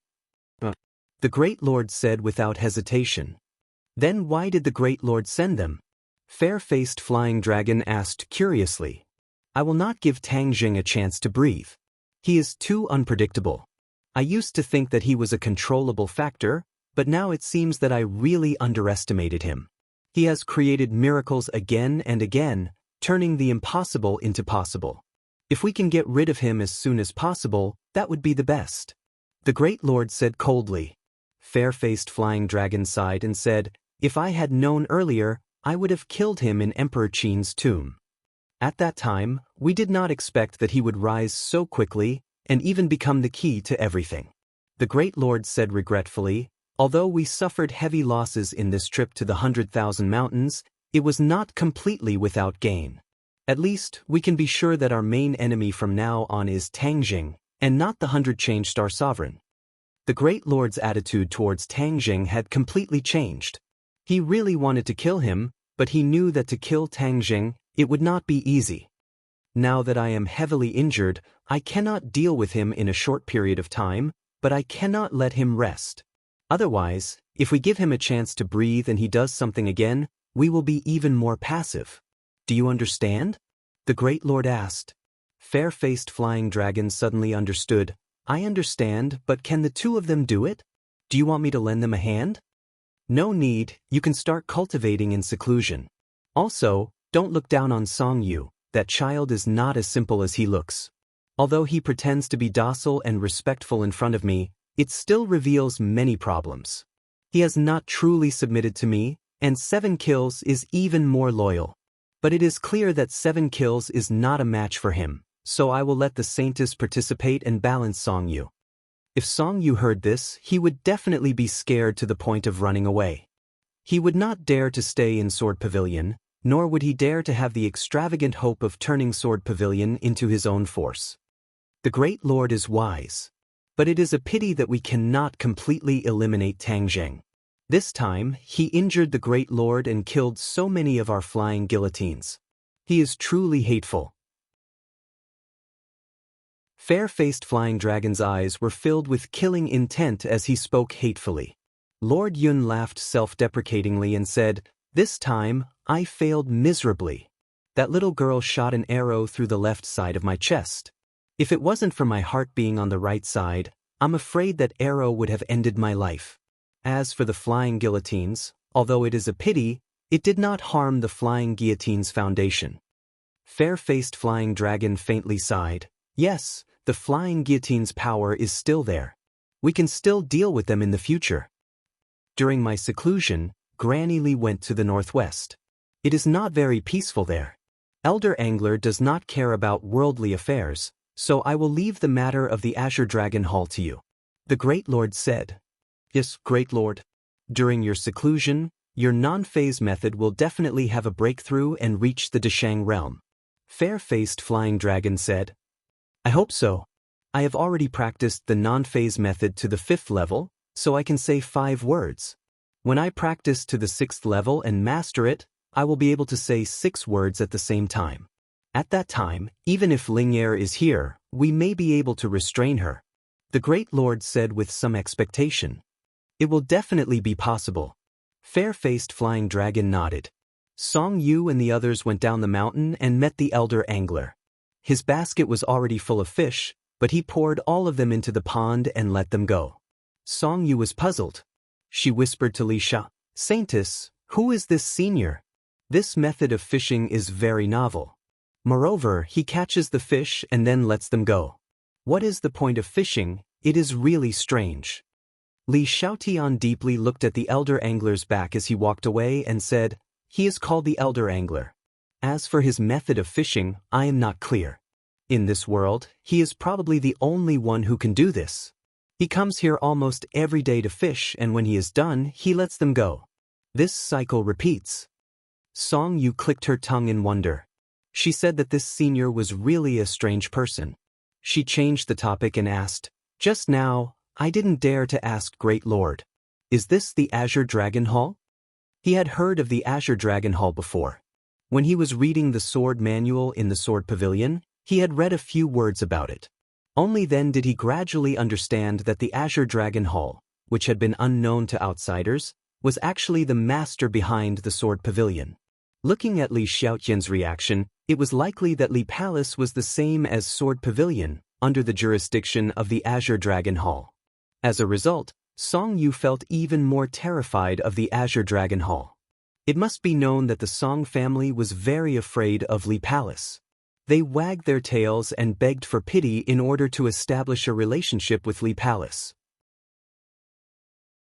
Now, it seemed that Li Palace was just a puppet that floated on the surface. The Azure Dragon Hall was the most powerful.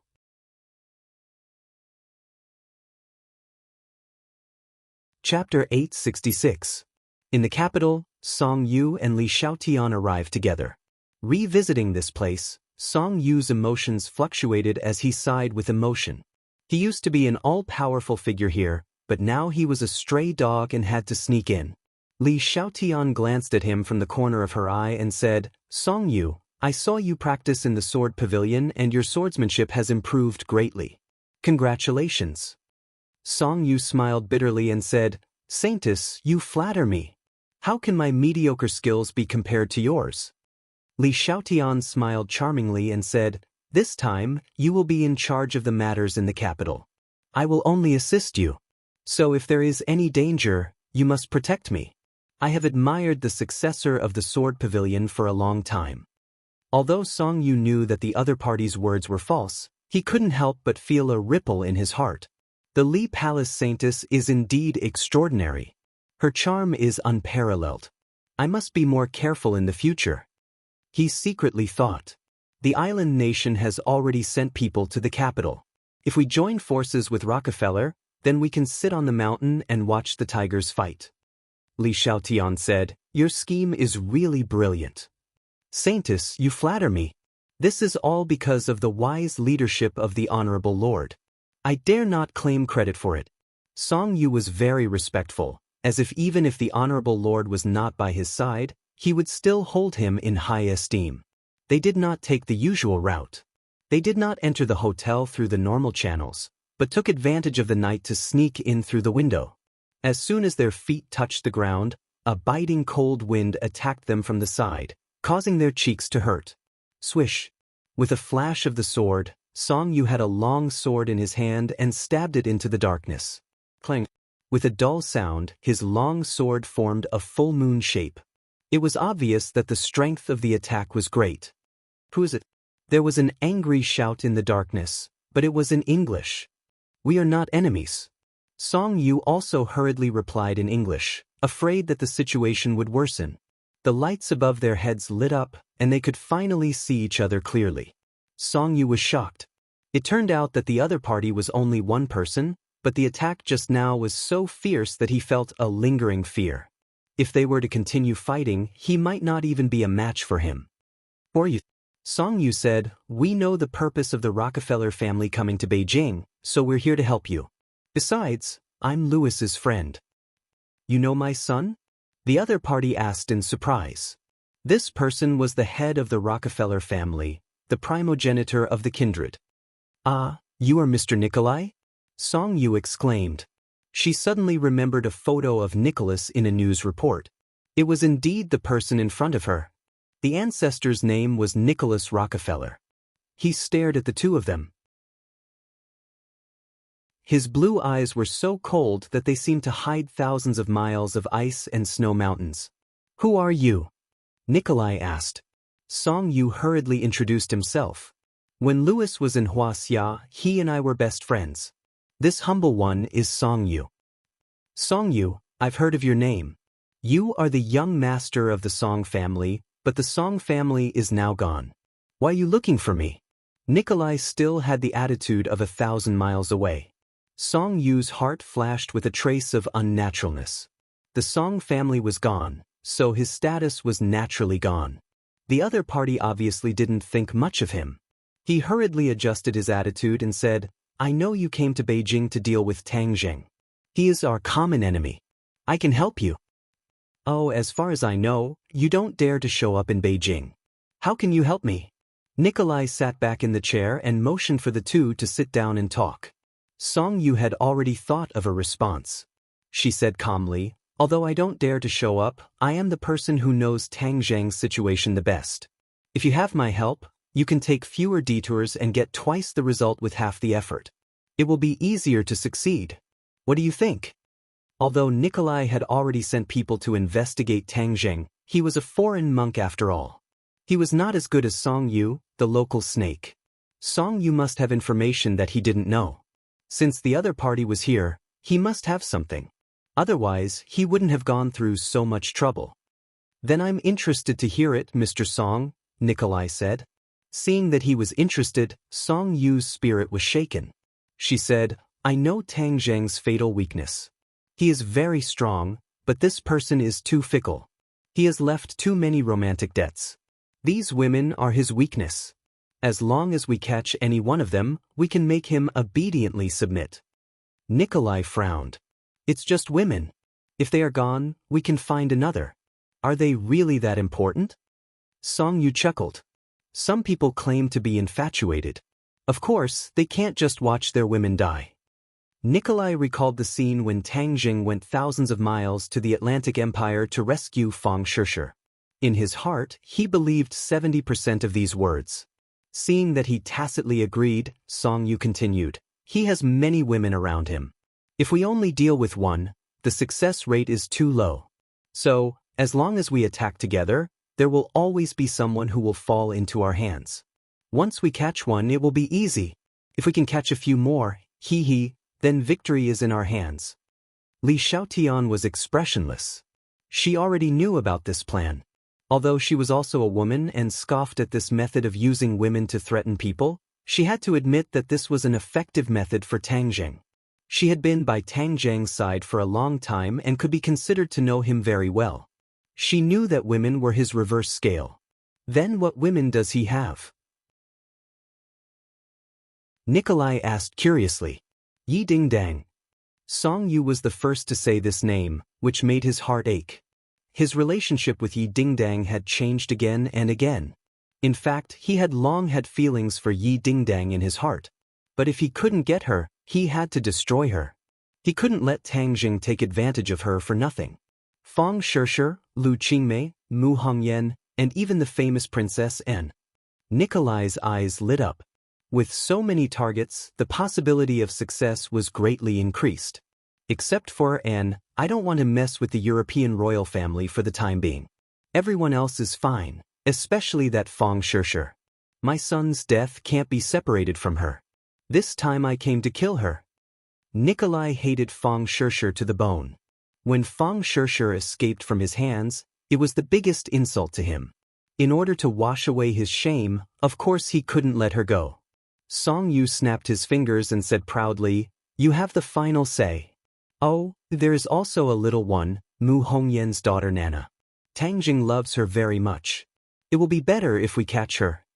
He didn't even let a child go.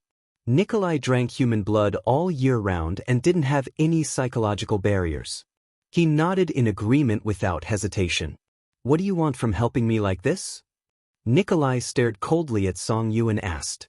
Song Yu smiled confidently, I don't want anything. As long as Tang Jing dies, I will be satisfied. Don't worry, this time he will definitely die. Not only will he die, but the people around him will also die. Nikolai said resolutely. That's the best. This is the information of those women. You can study it more. Song Yu handed Nikolai a flash drive. I will wait for your good news. Oh, I also want to remind you that Tang Jing has a woman called Fu Yao. She is very powerful. You have to be careful of her. Nikolai snorted. He didn't put the Empyrean fairy in his eyes. The two said their goodbyes and jumped out of the window. After walking a few streets, Li Xiaonan opened her mouth. Do you think he will succeed? Song Yu was full of confidence. The Rockefeller family isn't an ordinary family. Rumor has it that they are vampires. Not only are they powerful, but they also have many werewolves under them. Every one of them is very powerful. This time even Nikolai was sent out. I don't think Tang Jing has any way to escape from death. The corner of Li Xiaoyan's mouth revealed an unfathomable smile, and he thought with disdain in his heart. If Tang Jing was really that easy to deal with, then this time, the High Lord would not have returned empty-handed. An idiot, you actually think that you can kill Tang Jing? You think too highly of yourself. Li Xiaotian was the holy maiden of the Li Palace and the direct disciple of Granny Li. Naturally, her understanding of the Azure Dragon Hall and the High Lord far surpassed Song Yu. Granny Li had told Li Xiaotian part of the truth when everyone in the Li Palace retreated. Only then did she understand that the Li Palace and the Azure Dragon Hall had such a deep relationship. When she met the High Lord, she was even more convinced and wholeheartedly worked for the High Lord. This time, she was ordered by the High Lord to monitor Song Yu. In the end, the sword pavilion must not fall into Song Yu's hands and become his private property. Of course, the High Lord could directly kill Song Yu, but he was still very useful for the time being. The High Lord naturally wouldn't touch him.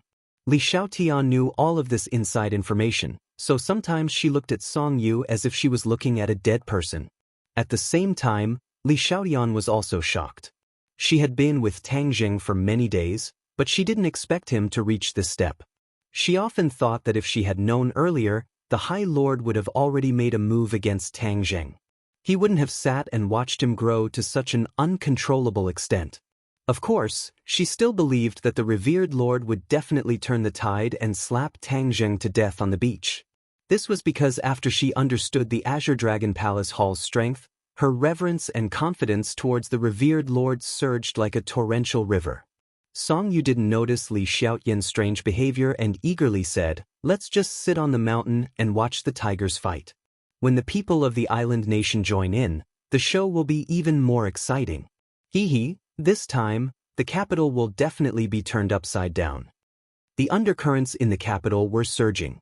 Although Tang Jing had absolute power in the capital, it was impossible for him to know everything. Naturally, he didn't know that a conspiracy against him was brewing in the dark.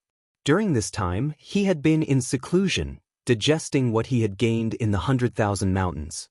Qi Yu and the inner demons would occasionally quarrel, so much so that it had almost become a part of his life. He didn't stop it because he had obtained a lot of useful information from it. During this time, the school had brought people to find him once, but he still flatly refused.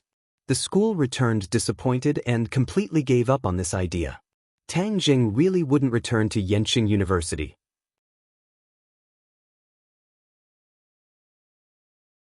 Chapter 867.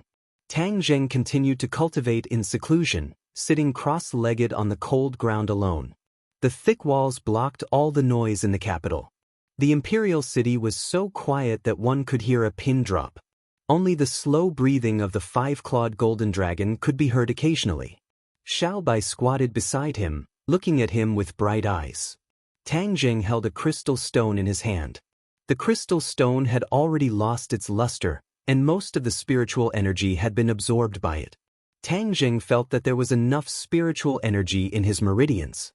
He carefully guided it into the golden core. The golden core shone brightly, illuminating his dantian. Suddenly, with a crisp sound, the spirit stone broke into pieces and turned into powder, which flowed out from the gaps between his fingers. He took a deep breath. The air in the secret room seemed to have been sucked dry by him, and his muscles and bones made crackling sounds. Boom! A thunderous sound came from his organs. This was the effect of the resonance between the true qi and his body. The true qi surged and involuntarily accelerated in his meridians, like a torrential river. Tang Jing watched as the golden core expanded from the size of a ping-pong ball to the size of a duck egg, flowing with golden light. 6th grade golden core. 7th grade golden core. Tang Jing found that he had broken through 2 realms in a row. This was not only due to the powerful spiritual energy in the crystal, but also because of this trip to the 100,000 mountains. The harvest this time could be said to be very rich. Moreover, Qi Yu and the inner demons would occasionally bicker and unconsciously reveal some information, which benefited him a lot. Especially a few days ago, the two of them actually sat down and discussed Tao, talking about many things in cultivation and their understanding of cultivation. These two were super powerhouses, and their understanding of cultivation was naturally not something that ordinary people could have. After listening to them, Tang Jing was enlightened, so he was able to raise his cultivation by 2 levels with the help of the crystal. A 7th grade golden core was not far from the Yuanying realm. He was full of confidence and could not help but roar. He looked at the crystal powder on the ground and couldn't help but feel regretful. This was a good thing. The King of Sweden had only given him one, and the other was given to Tian Chanzi. He had already given it to Tian Chanzi. He still remembered the scene when Tian Chanzi saw the crystal. He was so surprised that he almost jumped up in joy. Tian Chanzi's cultivation had reached level 9 of Yuanying. He was only 1 step away from the Deshang realm. It was time for him to consolidate his cultivation. With the help of the crystal stones, his cultivation would be as stable as a rock, and there was hope for him to advance to the next level. This was indeed something that he should be happy about. Tian Chanzi told Tang Jing that even in the former cultivation world, this kind of crystal stone was extremely rare. Spirit stones were already considered good treasures for cultivation. Only some heads of famous sects had 1 or 2 crystal stones. It was said that the crystal stones were stones from the outside world. They could only be found by chance and not by searching for them. Spirit stones were not like spirit stones. Spirit stones were born by the world itself. Once the world's spiritual qi was abundant, the earth would be nourished by the spiritual qi. Some stones would gather spiritual qi, and over time, they would form spirit stones. However, now that the world's spiritual qi was exhausted, there were naturally very few spirit stones. They only found one in ordinary Balance's grave, but it had already been used up by their cultivation. However, Tian Chanzi asserted that once the tree of life completely transformed the world's spiritual qi, it would once again produce spirit stones in the future. After Tian Chanzi received the spirit stones, he eagerly went to guide and for a long time, which could be considered as returning the kindness of giving the crystal stones. This behavior made Tang Jing despise him for a long time. He said that he was greedy for money. Without the crystal stones, he almost forgot about his apprentice. The 5-clawed golden dragon stared at Tang Jing with wide eyes and said happily, "You have to work hard on your cultivation. Don't be distracted by other things. It won't be long before you can save me." Tang Jing smiled faintly, "Okay. AI, that Empyrean fairy is too arrogant. When I regain my freedom in the future, let's see how she can be arrogant in front of me." The 5-clawed golden dragon was still brooding over the Empyrean fairy's refusal to save him. When he thought about it, his anger was still not small. Tang Jing asked curiously, "You said that you are imprisoned in this array and your strength is greatly reduced. When you regain your freedom, how powerful will you be?"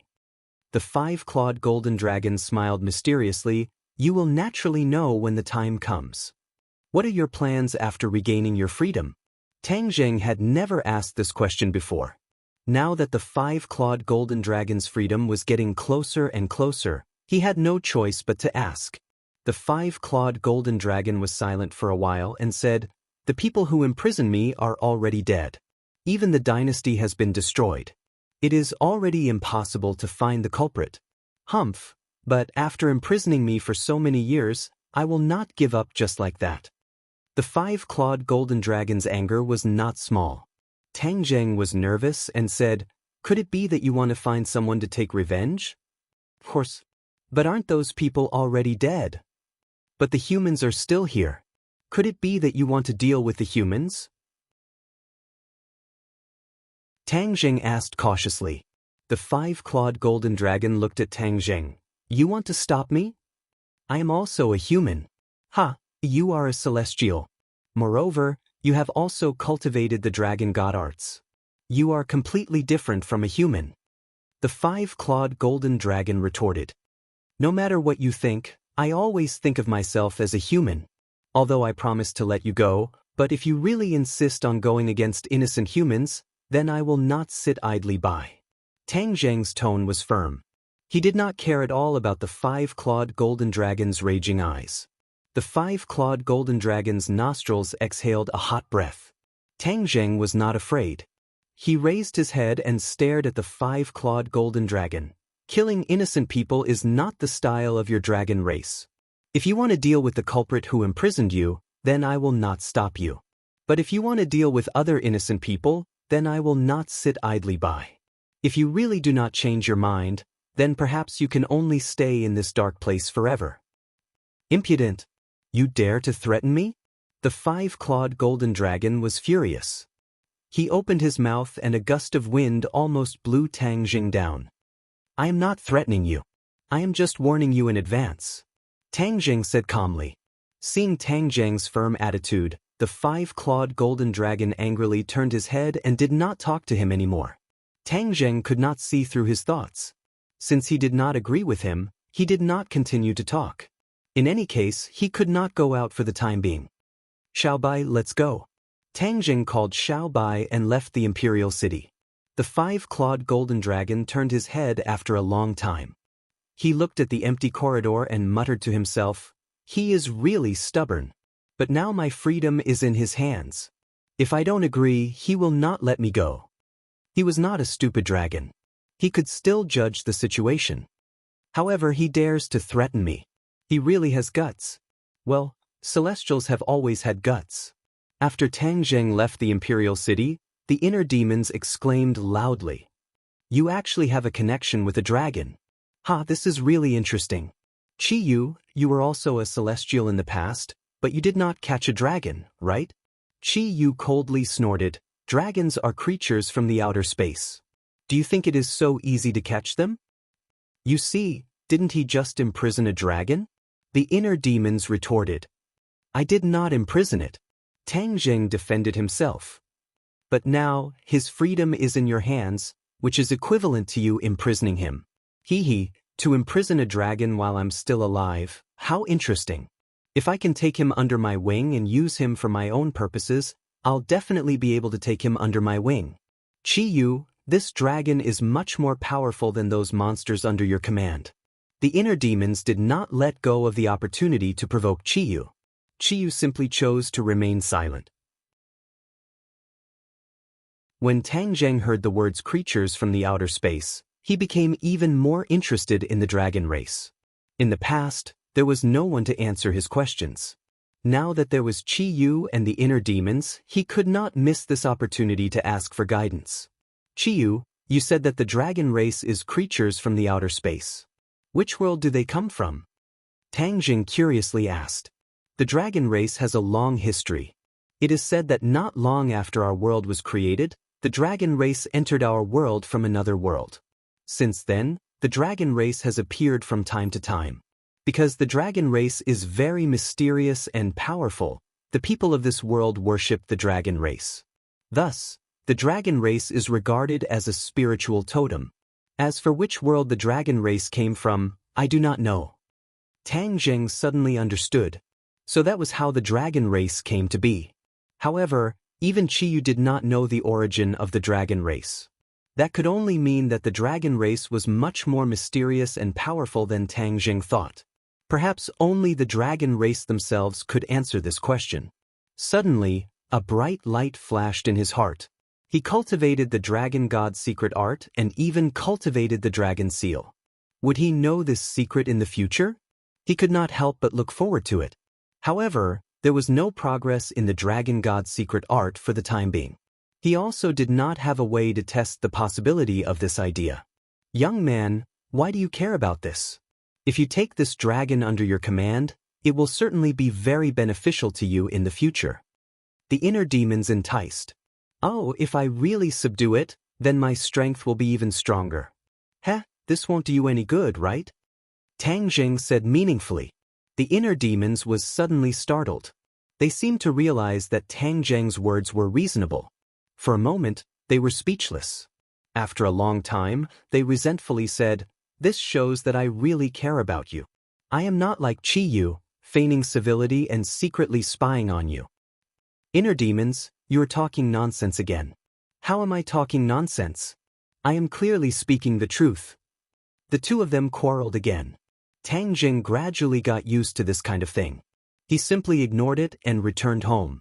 At dawn, the group of people ate breakfast and went to work or school. Fang Shishir spent every day in the library because the final exams were approaching. As the transfer to Yenqing University for the first semester, she wanted to hand in a perfect answer sheet.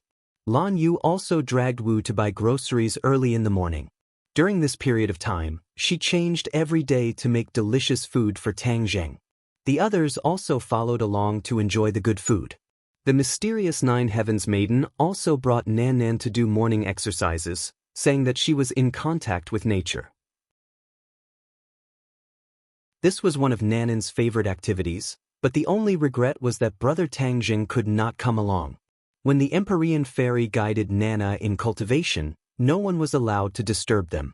Even Tang Zheng did not have the qualifications, so he did not join in the fun. In the end, he was left alone at home. Looking at the empty house, he could not help but shake his head and smile bitterly. The others envied him for living in a country of women. In fact, because there were too many people, he could not get close to them.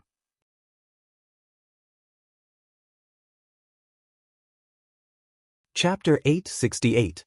Fang Shishir had already transferred to another school for some time, and she had become familiar with the students around her. With her natural beauty and gentle personality, she quickly won the hearts of her classmates, and almost became the only focus of attention in the class. This naturally attracted the attention of other boys, but she deliberately kept a distance from them to prevent herself from being involved in gossip. Early in the morning, she walked into the campus alone and headed towards the classroom. Thinking back to when she left the house, she hid in the corner and lightly kissed Tang Jing. Her little heart thumped fiercely and the corner of her mouth couldn't help but ripple with a smile. He's getting bolder and bolder. There are so many people at home, and he dares to kiss me. Actually, during this period of time, she also wanted to be alone with Tang Jing, but there were too many people at home, and the two of them didn't have the time and space to be intimate.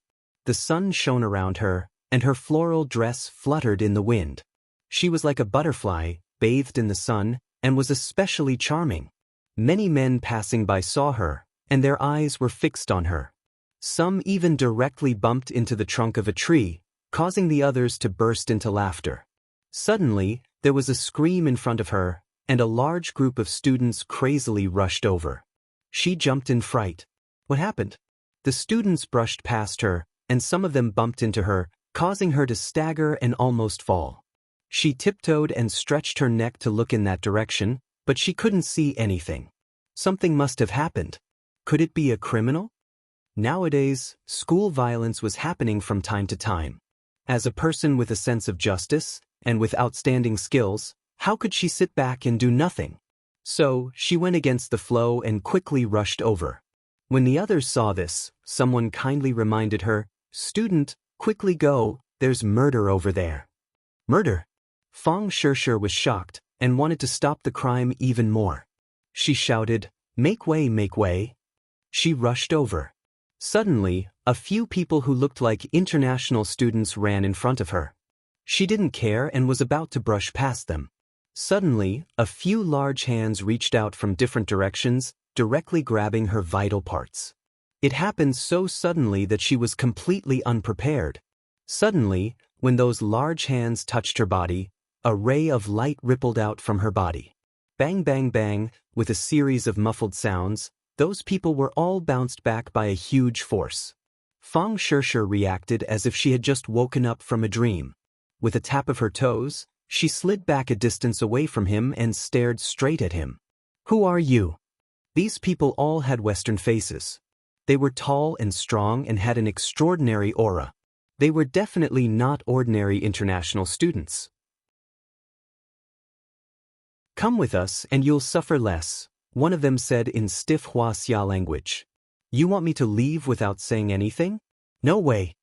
Fang Shishir scolded, but she was still a little scared. If it wasn't for the golden jade purple robe protecting her, she would have been killed by these people. Then she wouldn't have had the chance to fight back. These people obviously did not expect that the plan they had planned for a long time would fail. Immediately, they became even angrier and roared, since you refuse a toast only to be forced to drink a forfeit, then don't blame us for being impolite. Several people attacked together. Their huge arms were full of blue veins, showing their terrifying strength. Fang Shishir's slender hand gently pointed out, but there was the sound of wind and thunder. The two sides' attacks were completely different. One was fierce and overbearing, while the other was graceful and agile. Bang bang bang. In the blink of an eye, the two sides exchanged several moves. Fang Shishir was shocked. These people were definitely not ordinary martial artists. That strange and incomparable strength and the gradually exposed ferocious and terrifying aura gave her a feeling of déjà vu, werewolves. A light flashed in her mind. She finally remembered and blurted out. Hearing these two words, the other party was surprised. You saw through us so quickly. Then we won't hide anymore. Roar roar roar. Several deafening roars sounded. These people transformed. Lush hair grew out of their pores.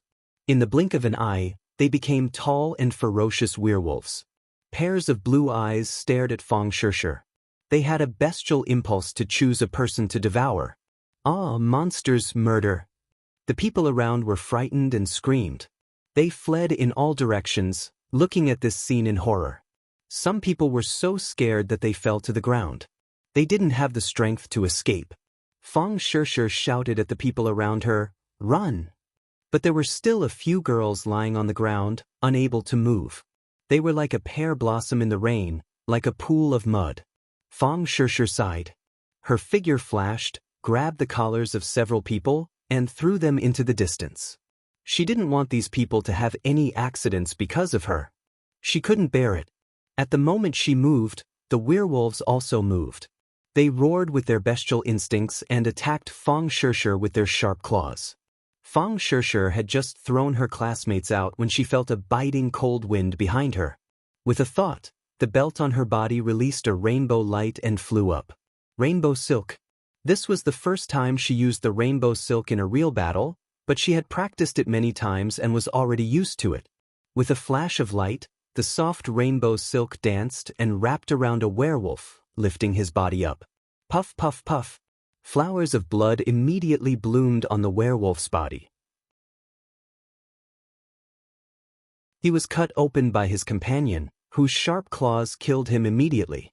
This scene was very bloody, but Fang Shishir had already seen more bloody battles, so she didn't feel uncomfortable. On the contrary, she was surprisingly calm and her brain started to think quickly. The werewolves came to capture her, which meant that Rockefeller's people had come. Last time, she had cleverly escaped from the Atlantic Empire. The other party was unwilling to give up and actually chased her all the way to Huaxia. Rockefeller is vicious and merciless. I must inform Tang Zheng as soon as possible. She thought, but she didn't have the strength. One werewolf died, but the other werewolves became crazier and their attacks became fiercer. For a moment, Fang Shishir didn't have the chance to call Tang Zheng. The ancestor has ordered that if she resists stubbornly, we can kill her directly, a werewolf shouted. Nikolai hated Fang Shishir very much, so he would rather kill her directly. Yes, kill her. As soon as he said this, the other werewolves' morale was greatly boosted. There was a world of difference between capturing alive and killing. Killing Fang Shishir was obviously easier than capturing her alive.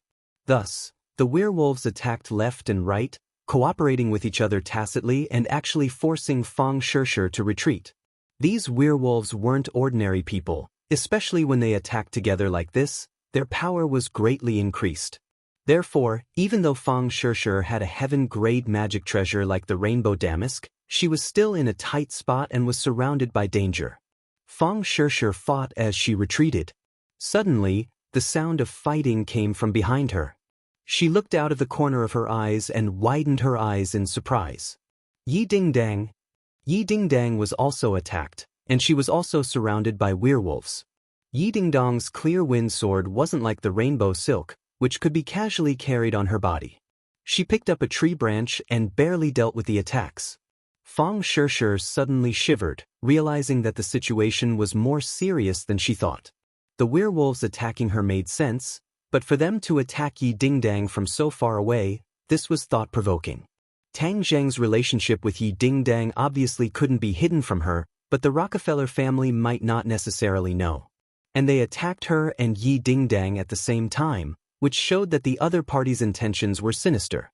Not only did they target her, but they also targeted everyone who had a close relationship with Tang Zheng. Fang Shishir was astute and intelligent.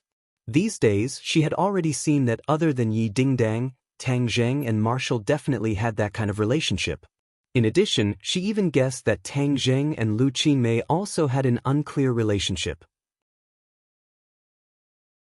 Although the two of them had a teacher-student relationship on the surface, based on a woman's sixth sense, there were times when Lu Qinmei looked at Tang Zheng with eyes full of love, which definitely couldn't be faked. She was very confident in her own judgment. Because of this, Rockefeller wouldn't just attack her and Yi Dingdang, the others would also suffer an unexpected calamity. I must immediately inform the others. She thought decisively, but this was just a beautiful, extravagant hope. She didn't have the time to care about anything else. Yi Dingdang also saw Fang Shishir and was shocked. She asked, "What's going on?" "They are Rockefeller werewolves. They came for me and Tang Zheng, but they also targeted you. I'm sorry to have involved you." Fang Shishir said apologetically. Yi Dingdang was carefree, so of course she didn't care if she was involved or not. Back at the martial arts convention, she had seen the power of the werewolves and didn't have the slightest good impression of this group of ferocious fellows. A group of beasts wants to kill me? Dream on. Yi Dingdang was flustered and exasperated.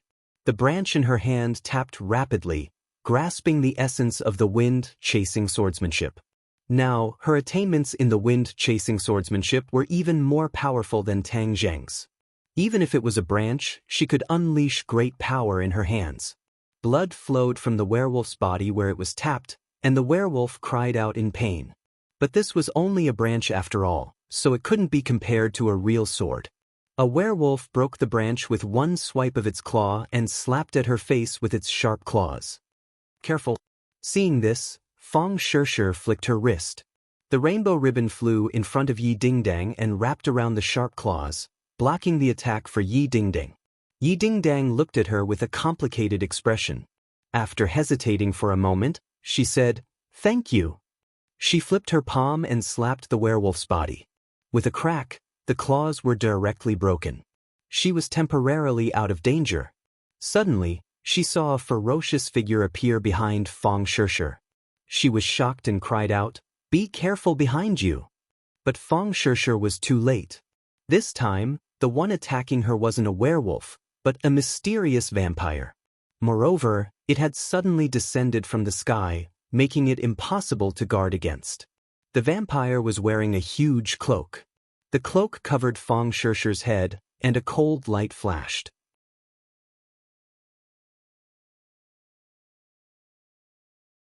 Chapter 869.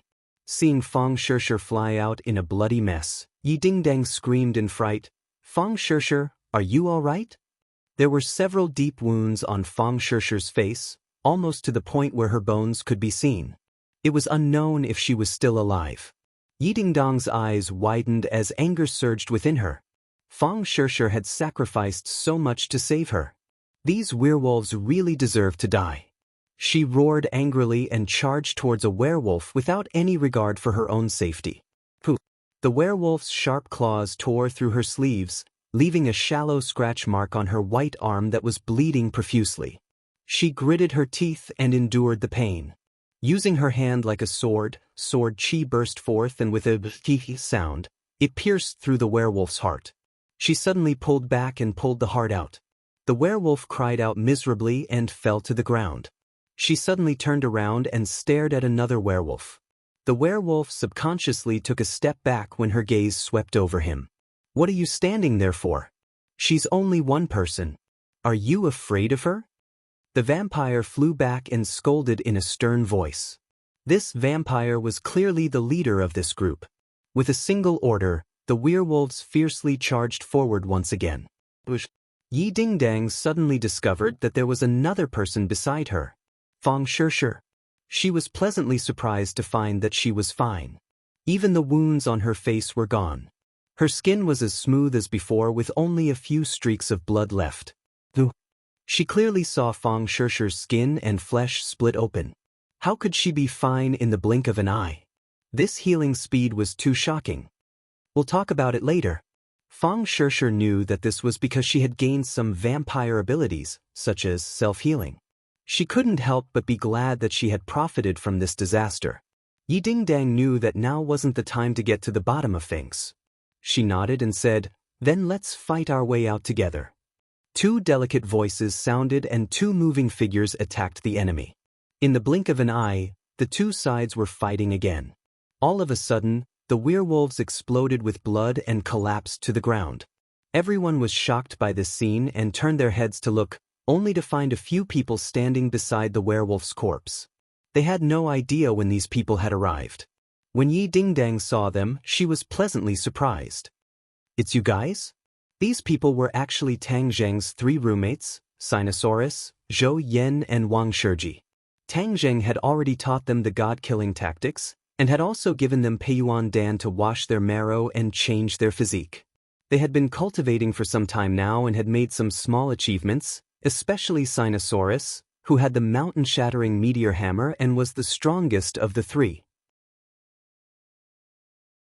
They rushed over when they heard the fighting and happened to see a group of werewolves attacking Yi Dingdang and Fang Shishir. How could they sit by and do nothing? Thus, they launched a silent sneak attack and killed 3 werewolves in one go. Their morale was greatly boosted and they said passionately, "Don't worry, with us here, no one can hurt you." Yi Dingdang never thought that even Tang Zheng's 3 roommates would become cultivators with extraordinary strength. However, at this moment, she was somewhat glad. Without these 3 people, her and Fang Shishir's situation would be even worse. The vampires were extremely anxious when they saw that the other party had come to help. This was a university campus, and their movements were so loud that the police would probably arrive soon. At that time, it would be even more difficult to catch these 2 people. Speak of the devil. The sound of sirens came from afar and police cars rushed over from all directions. This was Yenqing University, Huaxia's top university. With such a terrible case happening, the police naturally couldn't ignore it. Even the special police team came, armed with live ammunition, and quickly surrounded them. Seeing this, the vampires glared at their 2 targets and roared, "Retreat!" They turned around and flew into the sky. "Stay here!" Fang Shishir was unable to restrain her anger. She roared and waved her arm. The rainbow ribbon expanded and wrapped around the vampires.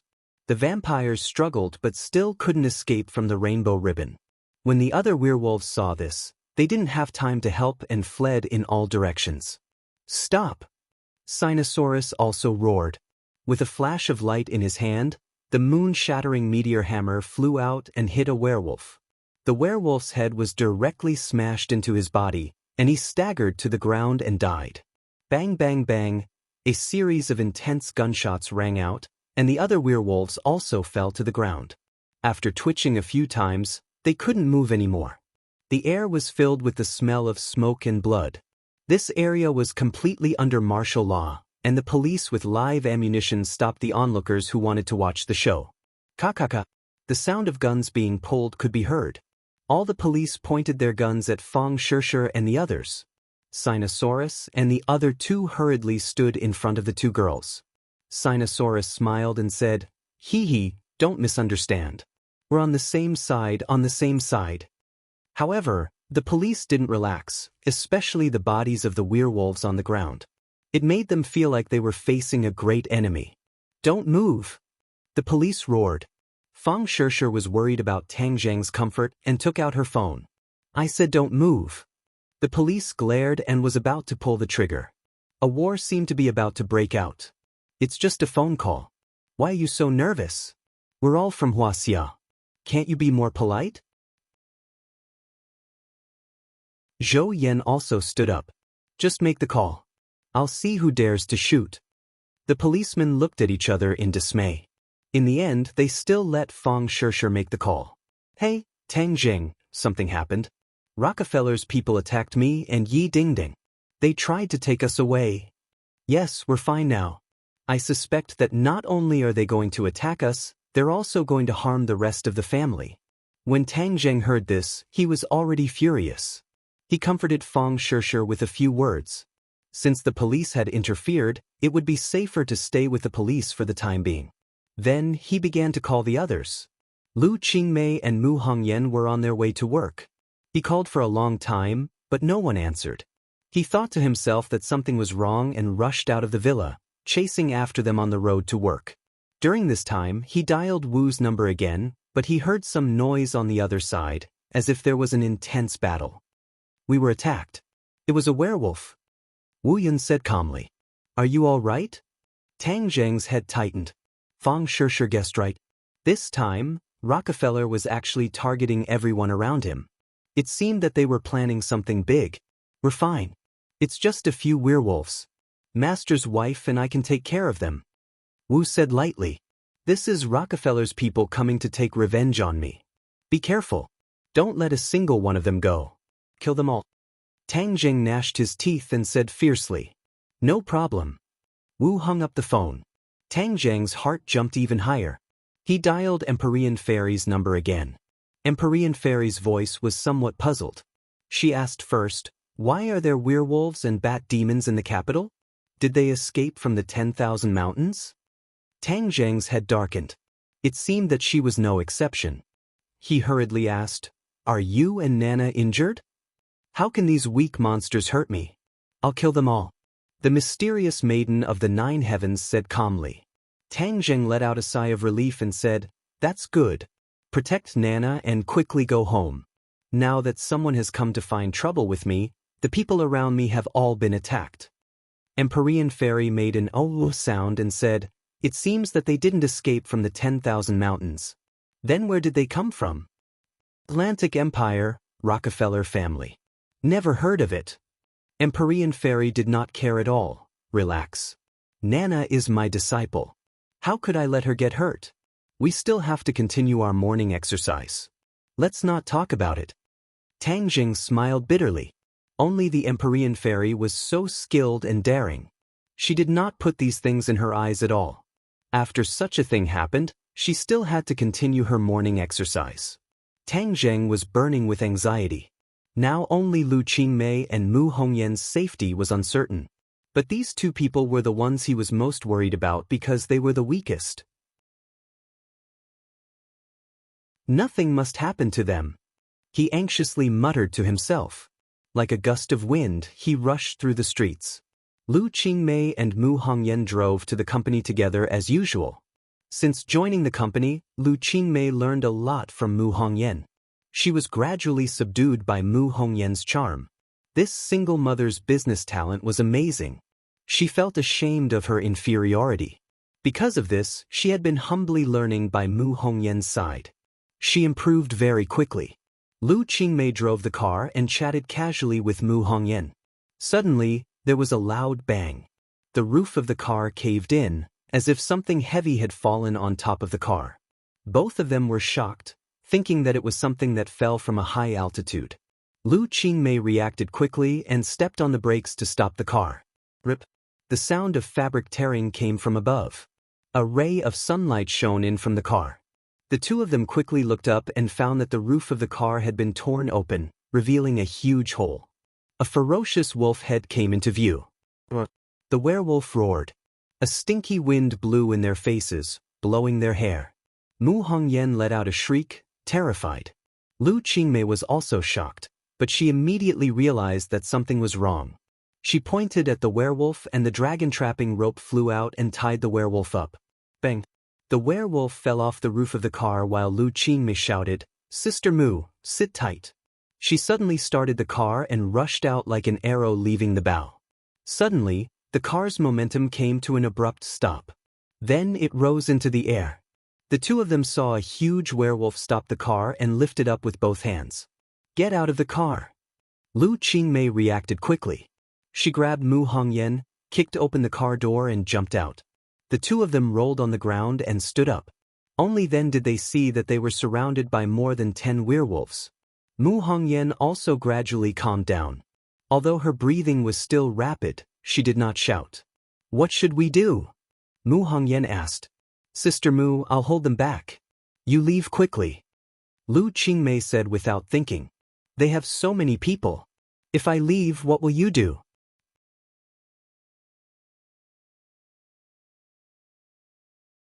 Chapter 870. Mu Hongyan was pushed far away. When she saw Lu Qingmei charging over without a care for her own safety, her eyes reddened and she almost burst into tears. However, she was different from other women. She would not act like a little girl who would cry and insist on staying no matter what. She did not have the strength to truss a chicken. If she stayed, she would only be of help. She could not help but regret that she should have asked Tang Zheng to teach her spells. Then she would not be so passive in this situation. Although she could not help, she could not do nothing. She took out her phone in a flurry and was about to call Tang Zheng. Suddenly, a figure flashed in front of her. A person in a cloak blocked her way. She was so scared that she staggered back. However, the other party closed in and grabbed her wrist, leaving her with nowhere to run. "Hee, come with me." A cold laugh sounded. The cloak rolled up and covered Mu Hongyan. Let go of me." Mu Hongyan screamed. However, there was nothing she could do. She felt the world spinning and she was lifted off the ground. Lu Qingmei heard the scream and turned her head to look. She saw a black figure carrying Mu Hongyan into the air and disappeared in the blink of an eye. Big Sister Mu. Lu Qingmei called out anxiously. However, the only response she got was the fierce attacks of the 10 or so werewolves. She had a total of 2 magic treasures, the dragon trapping rope and the sumru pouch. However, only the dragon trapping rope could fight the enemy. She waved her hand and the dragon trapping rope that was trapping the werewolf suddenly contracted. With a boom, the werewolf exploded into a cloud of blood. Then, the dragon trapping rope flew back into her hand. She shook the dragon trapping rope and fought the enemy with all her might. She was very inexperienced in fighting and was very anxious. Soon, she was in a mess and was about to fall into the hands of the werewolves. Suddenly, a figure appeared at the end of the street. A furious roar came from afar. "Go to hell, you werewolves!" A white figure was 1 step ahead and landed on the head of a werewolf. The werewolf quickly waved his claws to grab it. Bang! A huge force came from above, and the werewolf's head exploded like a ripe watermelon. Xiao Bai waved its little white claws and disdainfully jumped down from the werewolf's corpse. With a kick of its hind legs, it pounced toward another werewolf.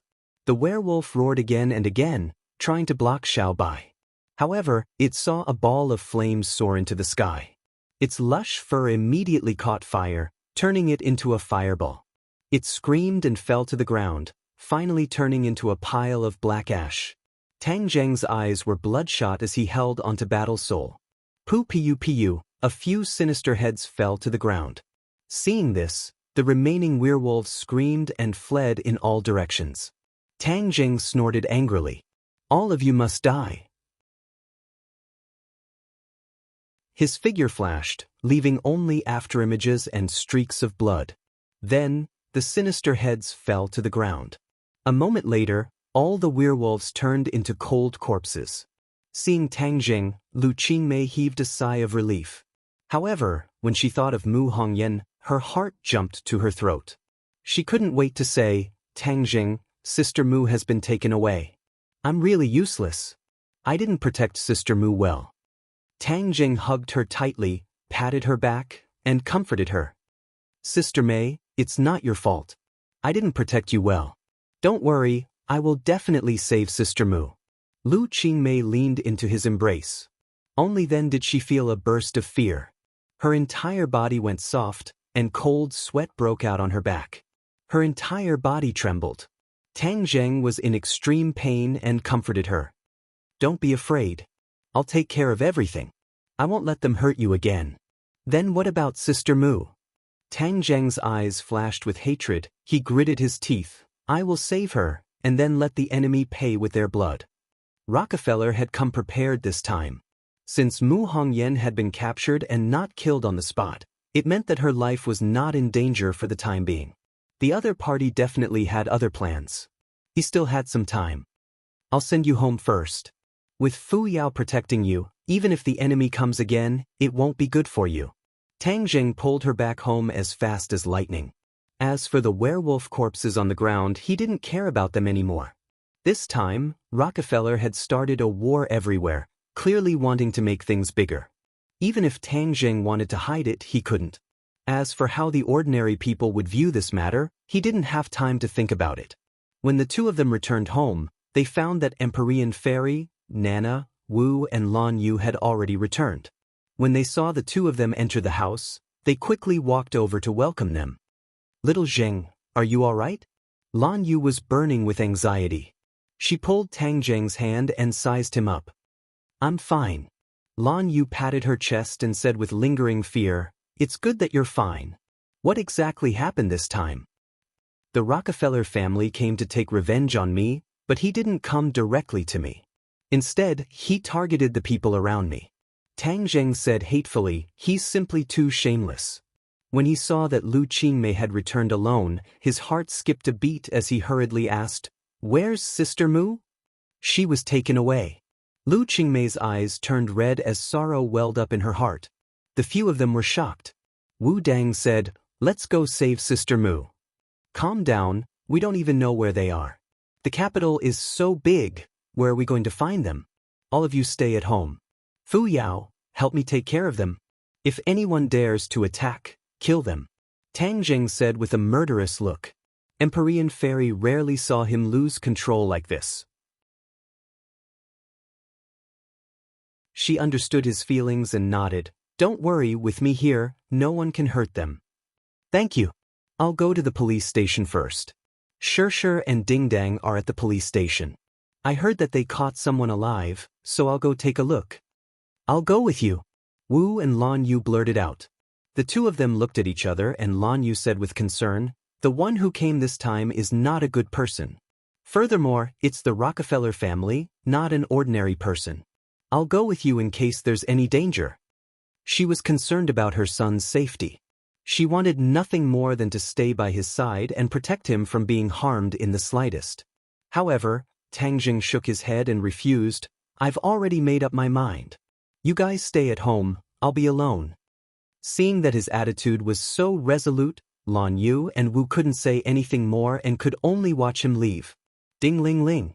Tang Zheng's phone rang. It was actually Yen Patian. He went straight to the point and asked, Tang Zheng, how are you? I'm fine. Sister Mu was taken away by them. Mu Hongyan? Rockefeller's people are so daring, they actually came to the capital of Huaxia to capture people. Yen Patian said in a flustered and exasperated manner. Elder Yen, use all of our strength and dig 3 feet into the ground to find them. I want to save Sister Mu unscathed. Tang Zheng's voice was close to a low growl, showing the anxiety and anger in his heart. Yen Patian felt the same way and said, Don't worry, the Yen family is not to be trifled with. They came to the capital under the guise of the heavens and did so many things, so they will definitely leave behind some clues that can be traced. I will definitely be able to find them. Alright then, let's keep in touch. Where are you going now? I'm going to the police station to pick someone up and meet the captured Strigoi. The commotion this time is too big. I'm afraid that the higher-ups will appear. You have to be mentally prepared. Yen Patian reminded. Tang Jing secretly nodded his head. The older the ginger, the spicier it was. Yen Potion's judgment was very accurate, and he also judged it the same way. However, when he arrived at the police station looked as if they were facing a great enemy. When he asked to see Fang Shishir and the others, he was pointed at by more than 10 guns. He was not afraid at all. He looked at the group of policemen and said, Find the person in charge and talk to him. As soon as he finished speaking, the sound of hurried footsteps came from behind him. Then, a loud and clear voice sounded. Put down your guns. If he really wants to make a move, your guns will be like toys. They won't be able to do anything to him.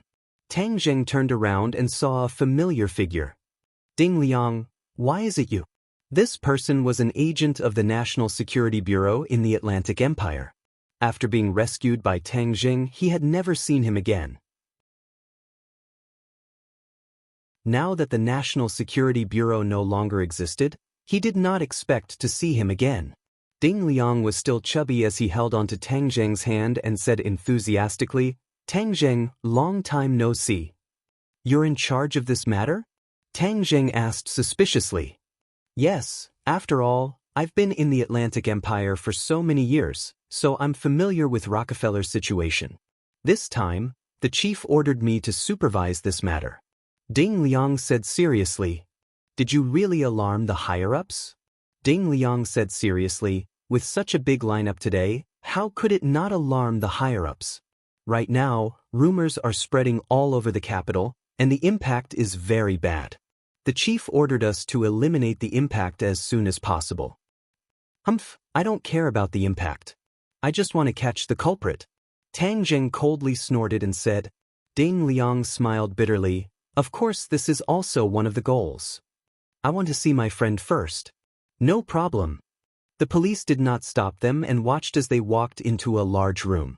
Fang Shishir and the others were anxiously waiting inside. Seeing Tang Zheng, they seemed to have found their backbone and came forward to greet him. Tang Zheng looked at Sinosaurus and the others and said gratefully, Brothers, thank you for your help this time. If it wasn't for their help, Fang Shishir and Yi Dingdang would not have been able to escape the fate of being kidnapped. He never thought that teaching his roommates magic would have such a wonderful opportunity. This was really a case of every sip and peck, everything was predestined by karma. Old 3, don't be so polite with us. This is what we should do. Right? Let's get down to business first. What is going on this time? Tang Zheng did not want them to get too involved and said, you don't have to worry about what happens next. The other party came with bad intentions, so I will take care of it. Sinosaurus said angrily, Old 3, don't tell me you don't treat us as brothers because you don't go to school anymore? How could that be? Since we're brothers, then of course we'll go through thick and thin together. No matter who it is, if they dare to touch us brothers, I'll use the mountain-shattering meteor hammer to smash their head back into their stomach. Sinosaurus said aggressively.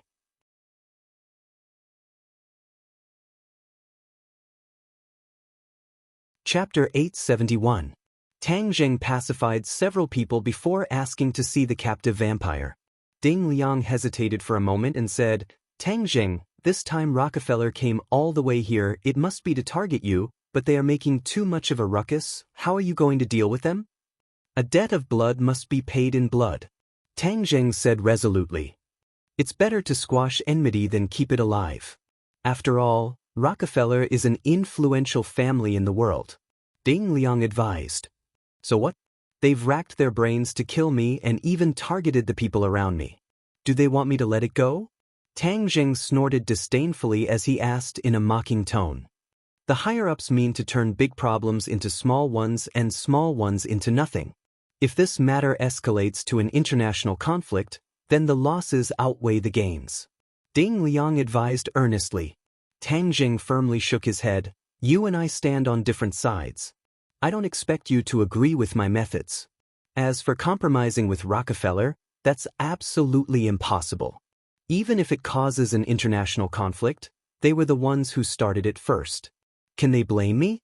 If we blindly tolerate such ambitious people, then they'll take a mile after taking an inch. Ding Liang let out a long sigh and said, Our country is developing, and the Atlantic Empire is the most powerful country in the world. If we cause a conflict between the two countries, then we'll be at a disadvantage. Ding. Don't tell me that blindly compromising won't be at a disadvantage. Last time, Louis almost caused a disaster and killed tens of thousands of Huaxia citizens. Did you resist afterwards? Tang Zheng stared sharply at Ding Liang as he asked in a powerful voice. Ding Liang was speechless for a long time before saying, This is a multifaceted consideration from the higher-ups. A country isn't like an individual. We can't let our emotions affect our decisions. We have to weigh the pros and cons. I won't point fingers at the country, but please don't point fingers at me. I have my own opinions. I only ask you one thing, will you let me see that captive? Ding Liang lowered his head under Tang Zheng's sharp gaze and said helplessly, Fine, I'll let you see him, but you can't kill him. We still want to get more information from his mouth. If we kill him, how do we pry open his mouth? Tang Zheng said meaningfully. Ding Liang hesitated. Actually, we've already interrogated him. No matter what we did, he wouldn't let go. What can you do? Tang Zheng smiled coldly and did not answer. Ding Liang resentfully brought them to the place where the vampires were imprisoned. The others waited outside, and only Tang Zheng was allowed to enter. There wasn't a single window on the thick walls, and even the door was made of thick steel. The Blood Clan had even put on shackles and handcuffs to prevent him from escaping. As soon as Tang Zheng walked in, the vampire abruptly raised his head and stared at Tang Zheng with a pair of deep blue eyes. You know me? Tang Zheng asked, noticing something in the other party's eyes. The vampire hatefully said, You are Tang Zheng. Stop dreaming. You want to pry open my mouth? Keep dreaming. Tang Zheng aggressively walked in front of the other party and looked down at him without saying a word. A formless pressure spread out. The vampire's expression changed slightly as he felt it was difficult to breathe. That powerful aura enveloped him, causing him to feel an indescribable fear. Tang Zheng coldly smiled. I know you are loyal and devoted to the Rockefeller family, so I don't have any extravagant hopes of prying open your mouth. The vampire was startled, not knowing what these words meant. He thought the other party was showing weakness and couldn't help but sneer. So you're only SOSO. Our Rockefeller family will definitely make you wish you were dead. Is that so? Then I'll make you wish you were dead first. Tang Jing reached out and grabbed the vampire's head. The vampire immediately let out a scream. What are you doing? He clearly wasn't as smart as Jian Shisan back then and didn't know that Tang Jing was using a soul-searching technique to seize the information in his mind. He struggled incessantly, his handcuffs and ankles rattling loudly. However, these were all made of special materials and he couldn't break free at all. Outside the door, everyone turned pale with fright when they saw this scene from the monitor. Ding Liang, in particular, cried out loudly. How could Tang Jing be so impulsive? He was just about to rush in and stop Tang Jing when he was stopped by Fang Shishir and Yi Dingdang. They had been by Tang Jing's side for a long time and knew a thing or two about his methods. Wait a moment, Tang Jing won't harm his life. Really? Ding Liang was skeptical. Of course. The two spoke in unison with great certainty. After fighting side by side, their relationship seemed to be heating up rapidly. The estrangement from before was also gradually melting away, and they actually had some kind of tacit understanding. Ding Liang's expression fluctuated, but in the end he still chose to believe Tang Jing. After going through life and death in the Atlantic Empire, he was also willing to believe Tang Jing. What are you doing? Stuff. The Blood Clan member let out a heart-wrenching scream. His body twitched incessantly, and his reaction was quite big. It hurt so much. My head is about to explode. What are you doing to me? Tang Jing didn't say a word. He quickly used the soul search technique, and a stream of information flowed into his brain from the Blood Clan member's brain. After a long time, he finally released his hand. The Blood Clan member was already slumped weakly on the chair. His entire body was soaked, as if he had been fished out of the water. But the strange thing was that he actually didn't turn into an idiot. This definitely wasn't because his cultivation was high enough to resist the side effects of the soul search technique. The Blood Clan member can automatically heal wounds. When I used the soul search technique, it injured his brain. Could it be that his brain also quickly healed after being injured, so there weren't any side effects? Tang Jing felt that his guess wasn't far from the truth. He couldn't help but feel disappointed that he didn't turn the Blood Clan member into a lunatic. However, since he had fallen into the hands of the officials, he would definitely suffer more torture. On the contrary, it would be too easy for him to just kill him. Moreover, he had promised Ding Liang to spare his life. Tang Jing had already obtained the information he wanted. Although it was fragmented and incomplete, at least he knew the general plan of the Rockefeller family. They didn't attack him directly. Instead, they wanted to kidnap the people around him, then force him to submit and finally kill him. As for the people who were kidnapped, they wouldn't be merciful. They would all kill them in the end. Tang Jing gnashed his teeth in hatred. Rockefeller was as despicable and sinister as ever. Last time, he tried to sacrifice the lives of tens of thousands of people to activate the Mountain River Blood Sacrifice Array. Now, he was using the people around him to deal with him. I already know where they are hiding. I must hurry over and save Big Sister Mu as soon as possible. Tang Jing secretly made a decision. When he walked out of the interrogation room, Ding Liang hurriedly greeted him and asked, "What did you do to him?" Although he saw Tang Jing's every move clearly, he still didn't know the purpose of his actions. "I'm leaving. You can do whatever you want with him." Tang Jing didn't want to say more and directly said goodbye. Ding Liang was full of doubts, but he didn't stop him. Instead, he warned, "Our police have already sent people to search for Rockefeller's whereabouts. Soon we will rescue Miss Mu. Don't worry. Don't act recklessly. Otherwise, it will cause more trouble." Tang Jing didn't comment and walked out of the police station with the others. Yi Dingdang couldn't wait to ask, "What do we do now?" Tang Jing didn't rush to answer. Instead, he said to Sinosaurus and the others, "Boss, you take old 2 and old 4 back to school for class. Didn't we say that we should face difficulties together? We won't go." The others refused. "I can really deal with the following matters. You go back to school. When this matter is over, I will come to find you. The final exam is coming soon. Don't delay your studies." Tang Jing didn't allow them to explain. No matter what the other party said, he didn't agree. The three of them could only go back to school resentfully. What about us? Fong Shishir asked. I will send you home. With Fu Yao protecting you, I can save Sister Mu without worry. No, I want to go with you. The two of them said in unison and volunteered. Be obedient. Tang Zheng's face sank and became abnormally serious. The two of them were slightly startled and didn't dare to insist. They warned, then be careful. After Tang Zheng sent the two of them home, he rushed as fast as lightning towards the place where Mu Hongyan was locked up.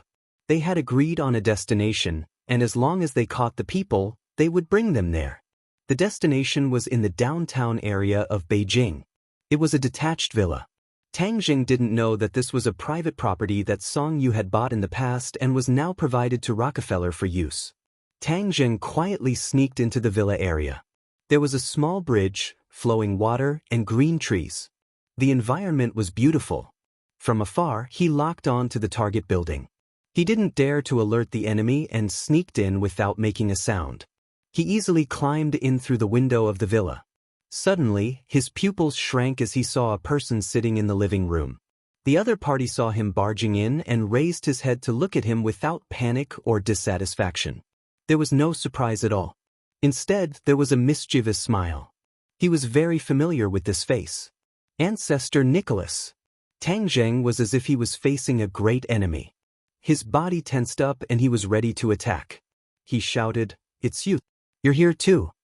Nicholas looked at him with a smile that wasn't a smile and said, "I have been waiting for you for a long time. I know you must have a way to find this place." Since you know I have a way to find this place, why don't you run? Are you waiting for me to kill you? Tang Zheng angrily said. You can't kill me. So confident. Tang Zheng wasn't a match for Nicholas last time. But now that his strength had increased by a large amount, he was confident that he could defeat the other party. Of course, because I have the person you want in my hands. If you kill me, then he will die without a doubt. Shameless, she is innocent. If you have anything, then come at me. What does it matter if you implicate the innocent? Tang Zheng hatefully said. If you want to blame someone, then blame yourself. This is all your fault. Now you have two choices. 1. Kill yourself and then I will let that woman go. 2. Stubbornly resist. She will die in front of you first and then you will also die. Tang Zheng disdainfully said, What if I don't choose? You don't have a third choice. Nicholas was full of confidence. That's not necessarily true. Tang Zheng decided to capture the king first. Only by controlling Nicholas would Mu Hongyan have a chance of survival. Thus, he attacked Nicholas as fast as lightning. With a flash of sword light, the War Soul Sword pierced towards his body. Nicholas did not resist, and the War Soul Sword easily passed through his body.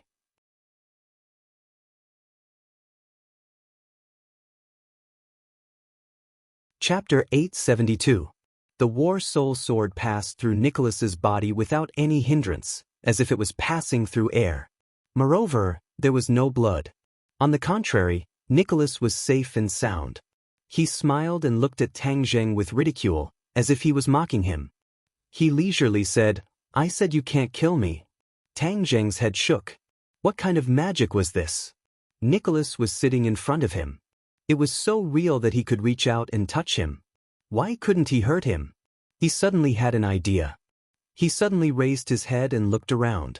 Finally, he saw a few small devices around the roof and suddenly realized, Full system projection, you are fake. Tang Zheng was filled with regret. He didn't realize that the person sitting in front of him was just a projection and not Nicholas himself. No wonder he was so fearless. As for him himself, he might be far away from here. Too cunning. Tang Zheng secretly hated and simply took back the War Soul Sword. What do you want? I have already pointed out 2 paths for you. You can choose one of them. Nicholas said with a smile and crossed his legs. I want to see Sister Mu. I want to confirm whether or not she has been harmed by you. As you wish. And Nicholas seemed to have already expected Tang Zheng to have such a request. With a snap of his fingers, the television in front of him automatically turned on. Mu Hongyan appeared on the television, but she was tied up and unable to move. Her face was filled with fear. "Sister Mu." Tang Jing cried out involuntarily. "Tang Jing, is that you?" Mu Hongyan's voice came from the television. She looked around. Obviously, she couldn't see Tang Jing. "Sister Mu, it's me. Don't be afraid, I will save you." Tang Jing was sure that this was a real-time image and not recorded, so Mu Hongyan was still alive. He just didn't know where she was locked up. Mu Hongyan nodded and gradually calmed down. "I'm not afraid. You must be careful. These people are very powerful." "I know. What about Qing Mei? How is she?" She was in deep danger, but she was still worried about the safety of others. "She's fine. Very safe." That's good, that's good." A relieved smile appeared on her face.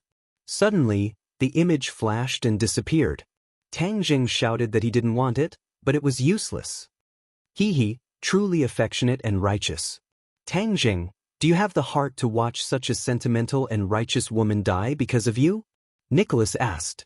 Tang Jing's expression was gloomy and uncertain. If something really happened to Mu Hongyan, Nana would become an orphan. When he thought of Nana's sad expression, he would not be able to redeem himself even if he died 100 times. Moreover, Mu Hongyan herself was also extremely important to him. The two of them could be said to have gone through life and death together. Back then, when they fell off the cliff and into the 100,000 mountains, he couldn't move at all. It was as if he was paralyzed. It was Mu Hongyan who took care of him in every possible way that allowed him to recover so quickly. Later, Mu Hongyan wholeheartedly helped him to take care of his business. It could be said that she poured all her efforts into it. Therefore, no matter what, Tang Jing couldn't leave her in the lurch. "Have you thought it through? Such a good person died because of you. Do you have a conscience?" Nicholas asked step by step. "Do you have a conscience?" Tang Jing asked back. "Now I'm the one asking you, not the other way around." Tang Jing's expression gradually became firm. He said, "Fine, I promise you. I will kill myself, but you must let her go." "Righteous as the sky, ha!" Nicholas laughed with satisfaction. "But why should I believe you? You can only believe me." "No, I absolutely cannot believe you. A person like you already has no conscience. You will definitely not believe what you say. I am a fool to believe you. I must make sure that she is safe and sound before I kill myself." Tang Jing stubbornly said. "You have no right to negotiate. Then let's go our separate ways. In any case, even if I kill myself, you will not let her go, right? That captive has confessed everything. I am very clear about your sinister intentions." Nicholas was silent. He looked sharply at Tang Jing, as if he wanted to see through his determination. But after looking at him for a long time, he was sure that Tang Jing's words were not false. If they really went their separate ways, then all the work he had done would be useless. In the end, he still had to face Tang Jing one-on-one. This was a situation he absolutely did not want to see. After all, this was Tang Jing's base camp. If the two sides confronted each other face to face, the people he brought may not be able to gain any advantage. Therefore, if he could force him to kill himself, this would be the best result. "Fine, I promise you. But when I let her go, I must see you die. Otherwise, I have many ways to guarantee that I will kill her." Nicholas had no choice but to compromise. Tang Jing was relieved. His insistence was right. Nicholas's ultimate goal was to kill him. As for the others, they could temporarily retreat. "We'll hand over the hostages somewhere else. I'll stay here," Tang Jing said.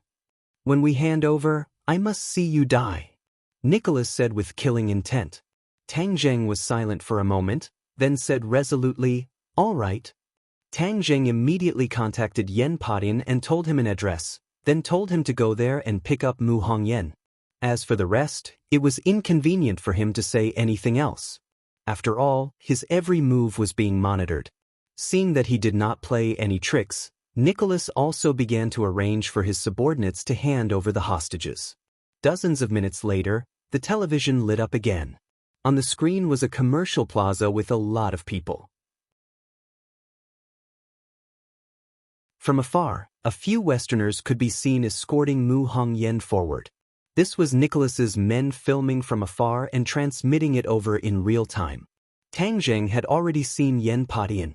He personally took action and walked towards Mu Hongyan and the others step by step. Tang Zheng, in order to make it impossible for you to go back on your word, I made some small preparations. Do you see so many people in the plaza? What do you mean? Tang Zheng suddenly had a bad premonition. If you don't commit suicide, not only will Mu Hongyan die, everyone in the plaza will be buried with you. I've already installed a bomb in the plaza. When the time comes, bang, everything will turn into nothingness. Nicholas laughed sinisterly. You're crazy. Tang Zheng was furious. He clenched the War Soul sword tightly and continuously slashed at Nicholas's body, but this was just a projection, it was useless. Don't be so angry. Didn't I say it already? As long as you fulfill your promise, I won't detonate the bomb, and no one will die. You're crazy, why should I believe you? If the bomb really explodes, it will definitely cause an official backlash. Unless it's the last step, I don't want to fight to the death and cause a third world war. Tang Zheng stared at Nicholas, convinced that what he said was true. If he detonated a bomb in the bustling city of the capital, the authorities would definitely investigate thoroughly and give the people an explanation. Even if it was Nicholas, he would not be able to bear this responsibility. Unless it was the last moment, he would definitely not take the risk and take such a risk. So, don't challenge my last bit of patience. Nicholas added. As long as I see that elder sister Mu is safe and sound, I will naturally do as I say. Tang Zheng said helplessly. Then I'll wait and see. On the screen, the two sides were getting closer and closer, both of them extremely fearful of each other. Finally, the two sides approached. Yen Potion's eyes were sharp and his hands were fast. He snatched Mu Hongyan and protected her behind him. Tang Zheng had warned Yen Padian not to clash with Nicholas's men, so Yen Padian did not attack. The Westerners quickly retreated. Your turn. Nikolai urged. Tang Zheng raised the War Soul sword and aimed it at his chest. The air seemed to have frozen, and the surroundings were terrifyingly silent. Nicholas stared at the screen without blinking, and beside him were two other people, Song Yu and Li Shaun. Song Yu's expression was a little excited. Her plan this time was finally about to succeed. Tang Zheng, even in your dreams, you would never have thought that you would die in my plan in the end. It was a pity that she couldn't kill him with her own hands. Li Xiaotian's expression was complicated. She had known Tang Zheng for a long time and understood him very well. Seeing that he was willing to sacrifice his life to save others, she couldn't help but be moved. At the same time, she was a little puzzled. Could it be that Tang Zheng really died just like that? According to the High Lord's judgment, it was impossible for him to die so easily. But now that things had come to this, what else could he do? Even though she was quick-witted, she still couldn't think of any way for Tang Zheng to get through this difficult situation. Die. If he really dies, it can be considered as one less big trouble. Although the High Lord will be surprised, he should also be very happy. Li Xiaotian sighed inwardly. It seems that we have overestimated him. We always thought that he was very powerful, but it seems that he is also very stupid. He actually sacrificed his life for someone unrelated to him. This kind of person is destined to die. Song Yu said with disdain. Nicholas smiled and agreed, that makes sense. Yu Hua Xia have an old saying, a great man is ruthless. How can such an indecisive person achieve great things? However, killing him like this is too easy for him. My Louis died unjustly, not only Tang Zheng, but also the women by his side. I want them all to be buried with Louis.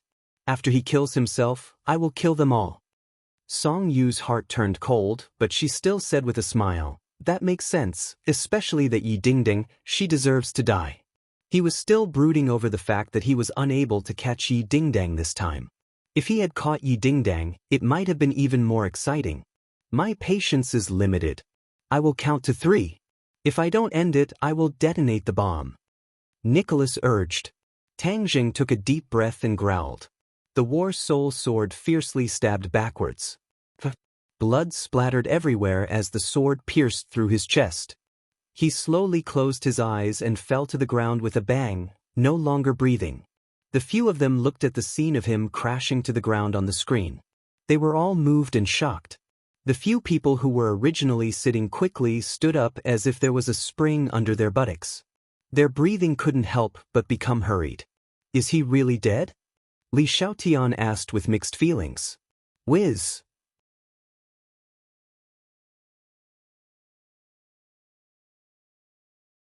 Chapter 873. These two words were like the sound of nature, causing Song Yu to almost jump up in joy. He could not hide his excitement as he waved his fists. Tang Zheng is finally dead. Nicholas also smiled as if relieved of a burden, but it was not enough to vent his anger as he said, "Next, it's time to deal with the women around him." Li Xiaotian's expression was complicated as he looked at the motionless Tang Zheng on the screen and sighed faintly. What? Saint Lady doesn't want him to die? Song Yu's expression turned cold as he asked with an unkind expression. Li Xiaotian coldly glanced at him and said snappily, "What does what I think have to do with you?" Song Yu choked, but he was unable to refute. In front of the Lord, Li Xiaotian's status was much higher than his, so he did not dare to offend her. Song Yu bitterly smiled and changed the topic. It seems that the people of the island nation are useless. Who said they are useless? Isn't it just right to deal with Tang Zheng's women? Nicholas smiled meaningfully. Song Yu's eyes lit up as he agreed. That makes sense. This group of island nation people are vengeful. Although Tang Zheng is dead, compared to their previous losses, Tang Zheng's death may not be able to make up for all of them. They will definitely not be reconciled. Then let's leak the information to them. A group of island nation monkeys is just right to be cannon fodder. Nicholas said with a smile. Obviously, he looked down on the island nation in his heart. Then what about Tang Zheng's body? Li Xiaoyan suddenly asked. The body is already useless. Then give it to me. I want to use it to lure out Lan Yu. Li Xiaoyan's eyes flashed as he said mysteriously. Lure her out for what? Song Yu asked suspiciously. This group of martial sect remnants has always been a huge threat to us. Now that all of them have gone into hiding, how can we ignore them? If we don't eliminate them as soon as possible, they will definitely become a huge threat in the future. Song Yu's heart skipped a beat. He couldn't help but sigh at how vicious and merciless this woman was. She didn't even spare a dead person. However, he liked this plan very much. The news of Tang Zheng's death quickly spread. This time, it was real news of his death. Immediately, it was like an atomic bomb had exploded, shocking all the forces in the capital. In the big villa, there was a cloud of worry. Mu Hongyan had already returned safely, but when she heard the news, she was stunned on the spot. Then, she covered her face and squatted on the ground, crying. As a strong woman, she had not cried for many years. This time, she cried her heart out. It was even more painful than stabbing her heart with a knife. It's all my fault. If it weren't for saving me, he wouldn't have sacrificed himself. Tang Zheng, why are you so stupid? How is my life worth doing this for you? Nana was frightened by her mother's actions. She also cried out and laid on her mother's body, sobbing, "Mother, what's wrong? Don't cry, Nana is scared." Cries immediately spread through the crowd, rising and falling one after another. Lan Yu suddenly sat on the sofa, as if all the strength in her body had been sucked out. She shook her head in disbelief. "No, my son won't die, he won't die." Wu and Yi Dingdang had experienced the news of Tang Zheng's death before. Although they kept telling themselves that this was fake, just like last time, they couldn't help but cry. The two of them looked at each other and shook their heads at the same time. It was as if they were encouraging themselves and the other, saying, "No, he definitely won't die." Lu Qingmei stood there in a daze. She didn't say a word as tears flowed down her white cheeks. However, Fang Shishir didn't even turn her head as she rushed out, shouting at the top of her lungs, "If I don't see it with my own eyes, I will never believe that he will die." Yen Patin immediately stopped Fang Shishir and advised, "Miss Fang, don't be impatient. This time, the enemy is not only targeting Tang Zheng, but also all of you. If you rush out now, you will only give the enemy an opportunity to take advantage of." The older the ginger, the spicier it was. Even at this time, he did not panic. Tears welled up in Fang Shishir's eyes. She shook her head violently, and tears rolled down from the corners of her eyes. He is my beloved. If he is alive, I want to see him. If he is dead, I want to see his corpse. I must see him. Yen Patian advised earnestly, don't worry, even if I have to risk my life, I will still find Tang Zheng. Fang Shishir shook her head and said, I'll go myself. If I die, I'll die with him. Even though Yen Patian was knowledgeable and had a firm temperament, when he heard this, he couldn't help but sigh. Princess Anne's expression dimmed, but she did not shed any tears. Looking at the people who were crying, a voice sounded in her heart. Is he really dead? Back then in the sea, he was so powerful, how could he die? He's my knight. Empyrean Fairy was the calmest. She looked at the crowd indifferently and did not say a word. Bang! Suddenly, the door was pushed open and a person wearing a gray Taoist robe appeared at the door, Yan Qingyi. She swept her gaze across the crowd and said in an earth-shattering manner, Tang Zheng will not die. He won't die? Everyone's attention was attracted. Really? Many people hurriedly asked as if they had grabbed onto a life-saving straw. Yan Qingyi nodded firmly, yes. He will definitely not die. How do you know? Yan Qingyi wanted to say something but hesitated. Her prophecy technique was her biggest secret. If it were to be made public, whether it was to her or to the Yan family, it would be a huge hidden danger. Is he really not going to die? Yen Patian also asked anxiously. He knew his daughter very well, she would not spout nonsense. Father, you should know very well that the scene I predicted back then meant that Tang Zheng would not die. Yan Qingyi said. Yen Patian hesitated. Of course he was clear about this, but the information this time was too accurate, he had no choice but to believe it. I've predicted a new scene. Yan Qingyi saw that everyone was skeptical, so she clenched her teeth and said directly, prophecy. Empyrean Fairy immediately stood up and looked at Yan Qingyi suspiciously. What do you mean by that? I know prophecy. Yan Qingyi spoke the truth. In order to dispel their worries, she had really gone all out. You know prophecy? The others were all dumbstruck. This was a legendary divine skill, and she actually knew it as well. Empyrean Fairy looked at Yan Qingyi carefully, but did not feel any energy fluctuations from her body. She could not help but mutter to herself, prophecy, there really is a prophecy, how do you know prophecy? To be able to make Empyrean Fairy so shocked, it could be seen that this prophecy technique was not something an ordinary person could possess. We are talking about Tang Zheng's problem now. Yan Qingyi did not want to talk about it in detail and changed the topic. I predicted that he would be reborn. Really? He can be reborn? The others were overjoyed. Sir. Yan Qingyi was very confident in her prophecy and nodded firmly. Then, does that mean he's really dead now? Lan Yu abruptly raised her head and asked, seeing blood. Since it was rebirth, then it meant that he was already dead.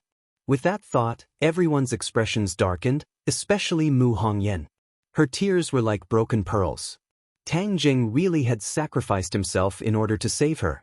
Yan Qingyi hesitated for a moment before nodding silently. Then hurry up and tell me, what method do you have for him to be reborn? Lan Yu did not want to dwell on this question. He tightly gripped Yan Qingyi's shoulder and asked anxiously. Yan Qingyi had a troubled expression, I don't know either. If you don't know, then what should we do?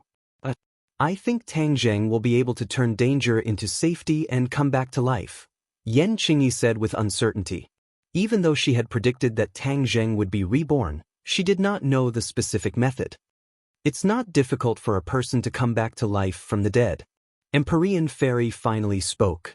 Compared to coming back to life from the dead, she was more interested in Yan Qingyi's prophecy. Back then, Qin Shi Huang was also judged to be dead, but he had left behind a sliver of life. As long as an opportunity presented itself, he would naturally come back to life. She believed that Tang Zheng was the same. He would definitely leave himself a chance to live and use it to deceive the enemy. Hearing Empyrean Fairy's words, the others felt a lot more confident. After all, Empyrean Fairy was the person with the highest cultivation here. Then we must find little Zheng's body. Lan Yu made a prompt decision. Since her son had the chance to be reborn, she did not want her son to lose his arms and legs. Just then, Yen Patian received a call. His expression changed slightly, and said, "I just received a piece of news. It is said that tonight, at the peak of the Forbidden City, they will bring Tang Zheng there." The peak of the Forbidden City? Imperial City? Lan Yu asked in surprise. Why did they bring little Zheng there? Yen Patian shook his head. I don't know, but the other party must be plotting something by releasing this news with such fanfare. Maybe it's to lure us there. This is a conspiracy, Empyrean Fairy said. So what if it's a conspiracy? In order to save little Zheng, even if it's a dragon's lair or a tiger's den, I still have to take a look. Lan Yu said resolutely. Mistress, I'll go with you. Wu Dang still did not give in and stood out. I'll go too. I'll go too. The others volunteered themselves, their tones resolute. No, the enemy is plotting something this time. If everyone goes, it might not be a good thing. Moreover, saving someone doesn't require so many people. Lan Yu refused. The strength of these people was uneven. If the enemy really had a scheme and made a move, they might not be able to take care of all of them. Some of them might even be injured, and their lives might even be in danger. Lan Yu naturally wouldn't take this risk. When they heard this, their expressions darkened. Seeing that, Lan Yu eased his tone and explained, this time, we are going to save little Zheng. There are many unforeseen events, so the fewer people there are, the better. Yen Patian agreed. That's true, I will personally go and meet these people. Lan Yu said, "Will come with me. The rest of you can stay at home." Empyrean Fairy's interest was completely focused on Yen Qingyi. She stared at her with a burning gaze and said, "Let's stay and talk about the prophecy technique." Yen Patian had a difficult expression on his face. Yen Patian also had some guesses about the identity of the Empyrean Fairy, so he nodded towards his daughter, meaning that he could reveal a little about the prophecy technique. Then you must save Tang Zheng. Seeing that they did not have the chance to personally go, the others could only repeatedly remind them.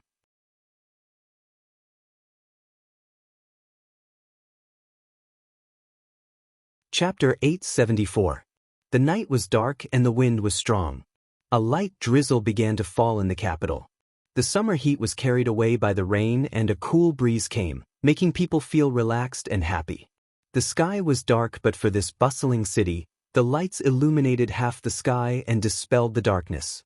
One could vaguely see the majestic imperial city in front of them. The capital was gradually falling asleep and the imperial city was not as noisy as it was during the day. It was especially quiet with only the occasional sound of insects. So. A few sounds of breaking through the air came closer and closer. A few figures flew across the sky and jumped over the towering walls of the palace, entering what was once the center of Hua Xia's power. A few people rushed towards the center of the imperial city, the true Forbidden City peak. With a tap of their feet, they soared into the air and landed on the roof. Stepping on the hundreds of years-old blue tiles, they looked down at the row upon row of palaces as if they were searching for something. How come I don't see any trace of them? They should be here, midnight, at the Forbidden City peak. Could it be that they hid little Zheng to play with us? No, they wouldn't go through so much trouble just to play with us. These people were obviously Lan Yu and the other two. They first searched outside the palace but did not find any traces of the enemy. Then they came to the Forbidden City peak. But the time had come, so why did the enemy not appear? Hee, is Madame Wu in such a hurry? A clear voice rang out and a person walked out from the darkness. With a tap of their feet, they also landed on the roof. Li Shan, it's you. Marshall opened her eyes wide and cried out in surprise.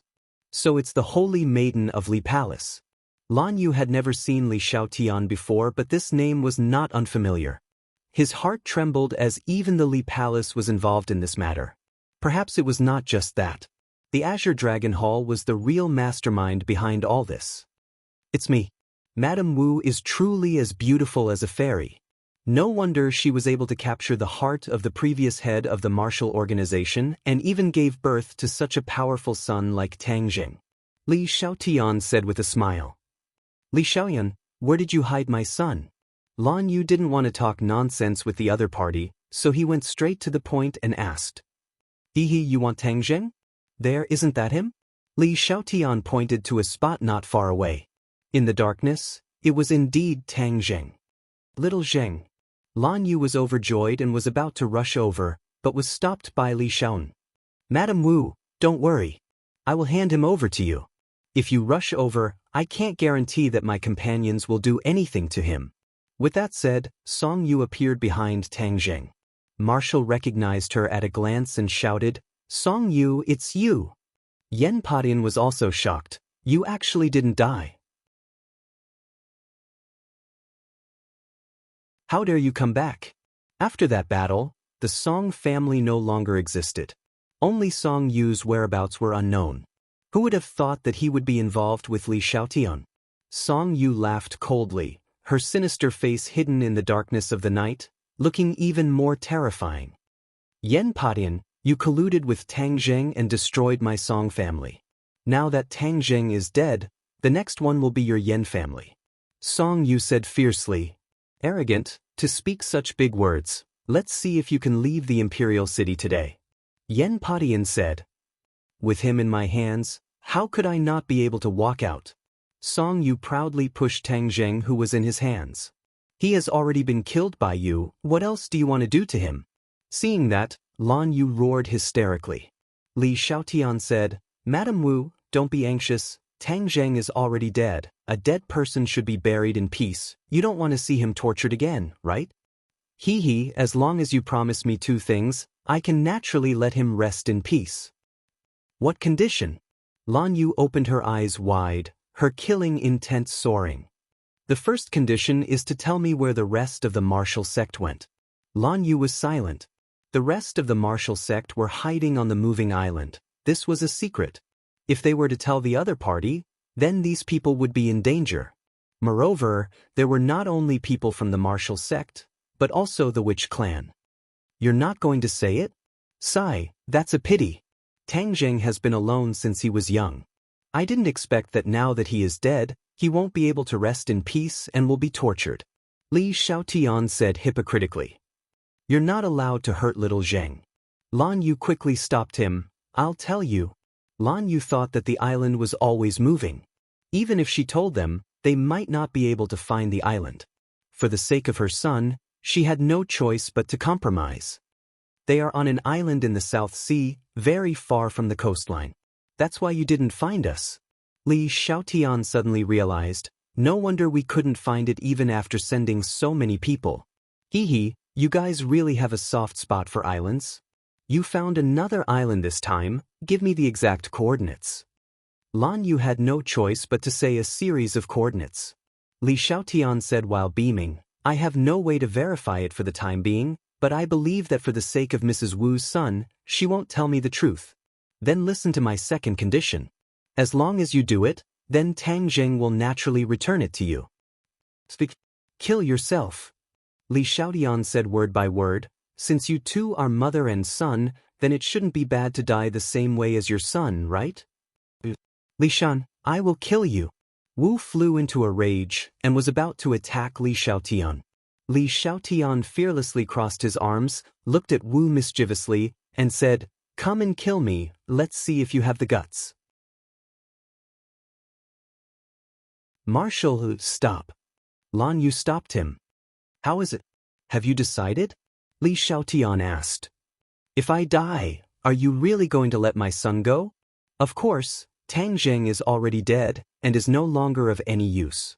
Letting you mother and son reunite on the road to the Yellow Springs can be considered as helping you too." "Alright, I promise you." Lan Yu agreed.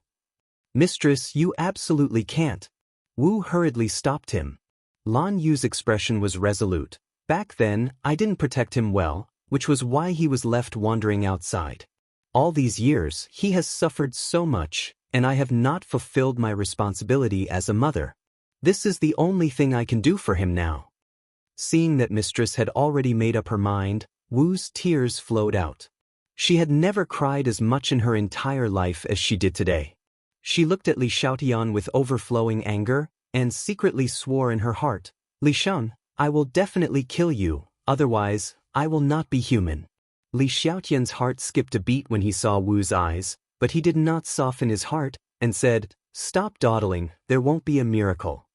Yen Padian looked at this scene. His heart was willing but his strength was insufficient. The enemy was truly too sinister. He never thought that they would use Tang Zheng to threaten them. This was Lan Yu's Achilles' heel. He had no way to dissuade him. He only muttered in his heart that as long as he saved Tang Zheng later, he would definitely kill these two people to pay tribute to Lan Yu's spirit in heaven. Lan Yu was reluctant to part with it. He looked at Tang Zheng from afar, raised his hand, and resolutely slapped towards the top of his head. Suddenly, something unexpected happened. A white figure appeared out of nowhere, and as fast as lightning, it slapped Song Yu's body with its claw. Bang! A huge force caused Song Yu to fly far away, and he had no choice but to let go of Tang Zheng. "Who is it?" Seeing that, Li Xiaotian turned pale with fright. She jumped down from the roof and rushed towards Tang Zheng. She understood that without Tang Zheng, she would not be able to threaten Lan Yu. Boom! A ball of flame soared into the air, blocking Li Xiaotian's path. She finally saw the small figure behind the flames clearly. Xiaobai. She regretted it so much. So it was this little fellow who had ruined her plans. After Xiaobai's interruption, she had no way of getting close to Tang Zheng, because Lan Yu had already rushed over crazily. She could only dodge in a hurry.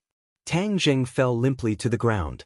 Xiaobai pried open his mouth and stuffed a pill into it. The pill melted as soon as it entered his mouth. Suddenly, Tang Zheng opened his eyes and took a deep breath. A terrifying light burst out from his eyes. Resurrection from the dead? Actually, he did not die. The War Soul Sword had pierced through his heart, causing him to enter a state of suspended animation. However, it left him with a chance of survival. If there was no external interference, he would definitely die if this state continued for too long. Therefore, at the last critical moment, he placed all his hopes on Xiaobai. He gave Xiaobai a 9 transformations soul return pill and told it to find an opportunity to feed him. The powerful medicinal properties of the 9 transformations soul return pill could allow his injuries to quickly recover, thus achieving the effect of resurrection. This was all arranged by him, but it was extremely risky. The scene that Yan Qingyi saw was that he suddenly opened his eyes and mistakenly thought that he had been reborn. In fact, he did not truly die, so how could he be reborn? Tang Zheng was not an idiot. He was very clear that if he really died, it would cause his enemies to be happy. Therefore, he left a backup plan for himself. Taking advantage of the fact that Nicholas was not paying attention, he summoned Xiaobai from the Sumeru world before he committed suicide. Xiaobai was as fast as lightning, deceiving the heavens and escaping Nicholas's eyes. Even in his dreams, Nicholas would never have thought that so many things would happen right under his nose. Seeing Tang Zheng standing up safe and sound, Li Xiaotian screamed as if he had seen a ghost, and shouted in disbelief, "How are you not dead?" Previously, she had checked Tang Zheng. Indeed, he did not have any breathing or heartbeat, and was even lifeless.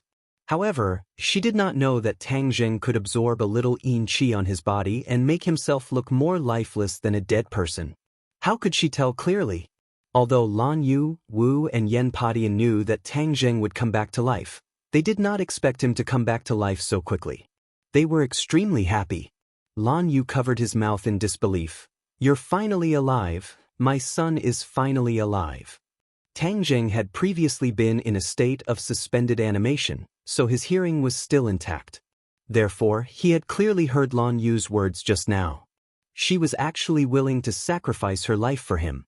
This caused him to have mixed feelings. Looking at her excited appearance from afar, his eyes also became gentle. No matter what mistakes she had made back then, she had been living in regret all these years. This kind of torment and torture was already something that no one could endure. Now that she knew of his existence, she had been trying her best to make up for it. This sincere motherly love was undeniable.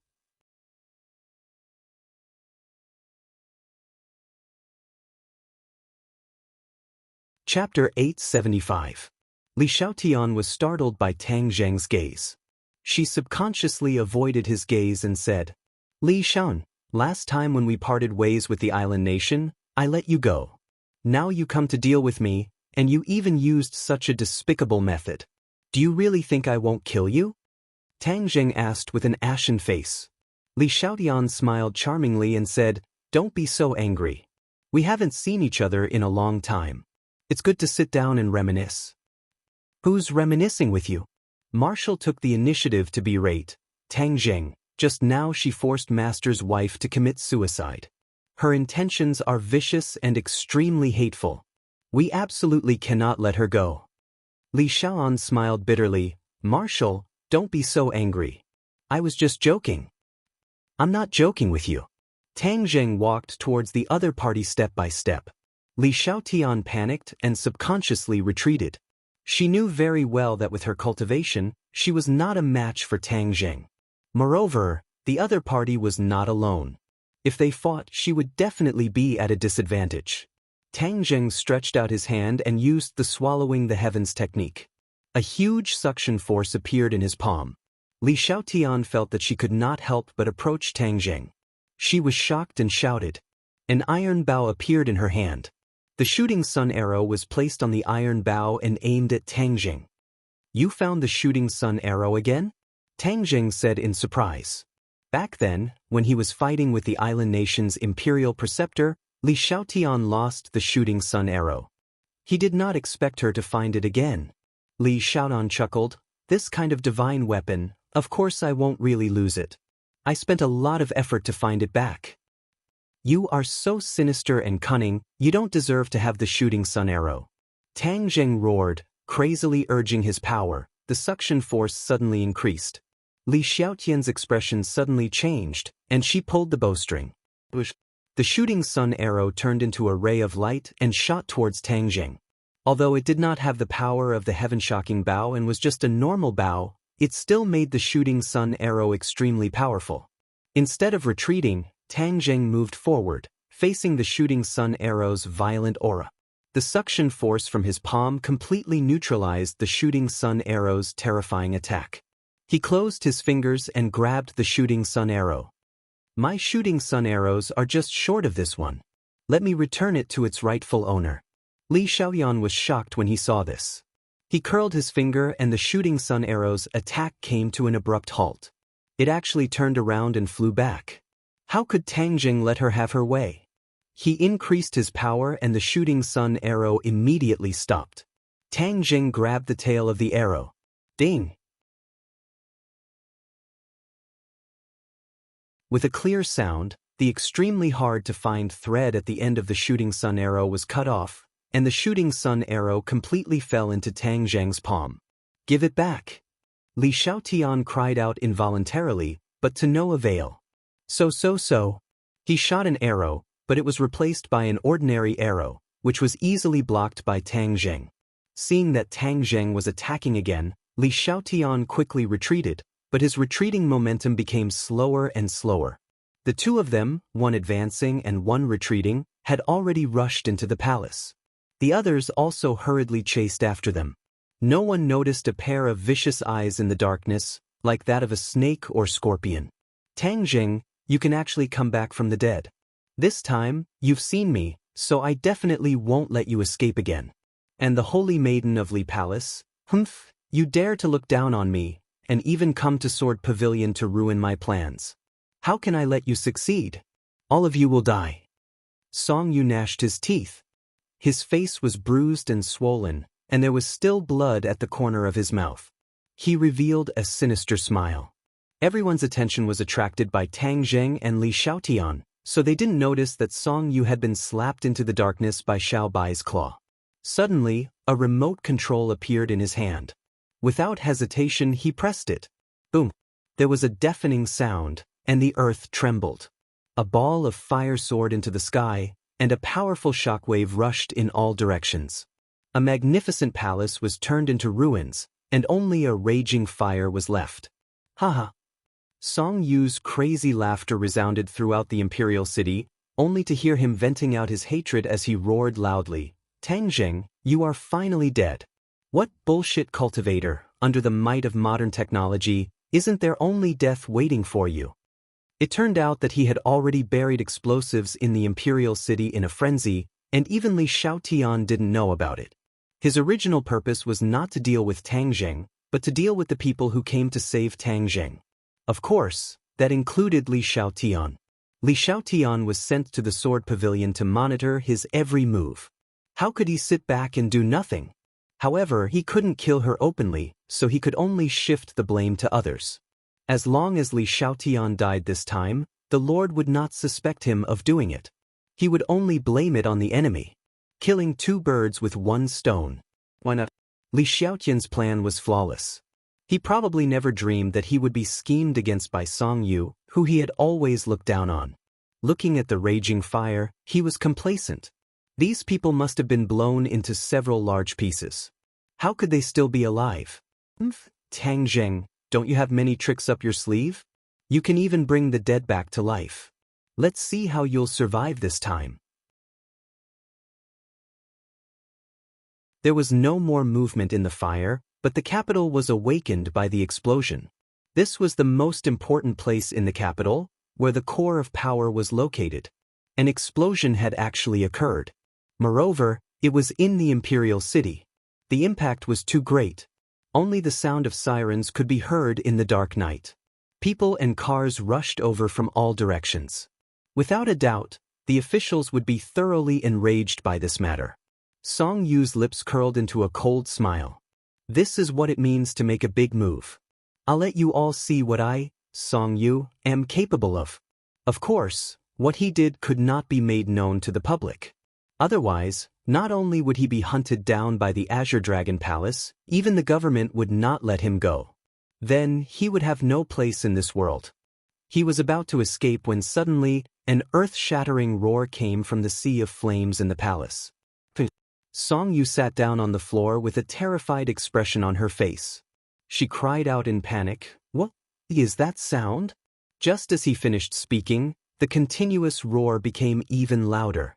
The sound shook the sky. The sound waves spread out in all directions with the fire as the center point. The raging fire was extinguished in an instant. It was extinguished. The fire was extinguished in front of Song Yu's eyes. This was more immediate than any fire extinguisher in the world. Especially the anger and majesty contained in the sound. It made his heart beat like a drum and he almost couldn't breathe. This seems to be the legendary dragon's roar? He muttered to himself. However, he felt that this was too inconceivable. It was simply impossible. Dragons were things of legend. Perhaps they were simply made up and did not exist in this world. His mind was in a mess. He sat on the floor and was unable to calm down for a long time. This was indeed a dragon's roar.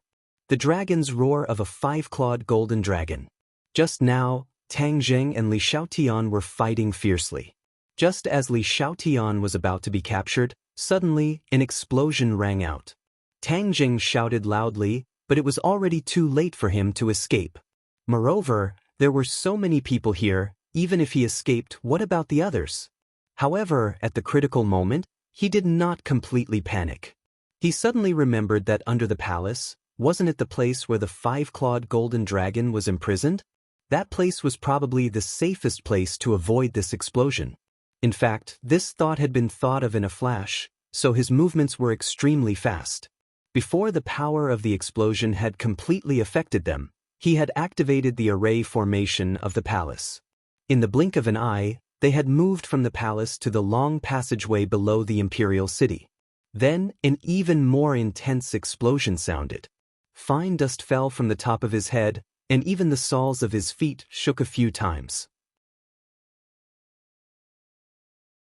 However, he managed to stabilize himself in the end. Only then did the others react. They opened their eyes wide and looked around. The space here was not big. It was a long passageway, and the light was very dim. "Where are we?" Lan Yu was the first to ask. "Below the imperial city," Tang Zheng replied. "So there's such a place under the imperial city. I've lived in the capital for more than half my life. How come I didn't know?" Yen Patian said in surprise. Tang Zheng laughed. Other than the emperor and the person who had secretly trapped the five-clawed golden dragon, the others had probably been silenced at that time. As for the emperor and that person with remarkable abilities, they were no longer in this world, so naturally, no one would know. The top of our heads is intact. How did we get down? Lan Yu was the first to discover a flaw, and asked curiously as he looked at the stone slab above his head. The others also raised their heads to look. Their heads were indeed safe and sound, and were not affected by the shockwave of the explosion at all. The key was that there was no other way out, so why did they come to the imperial city from the top of the palace in an instant? Tang Zheng did not hide anything and said, "There is a formation here, I activated the formation, so we came down." "So you already knew about this place?" Yen Patian was speechless.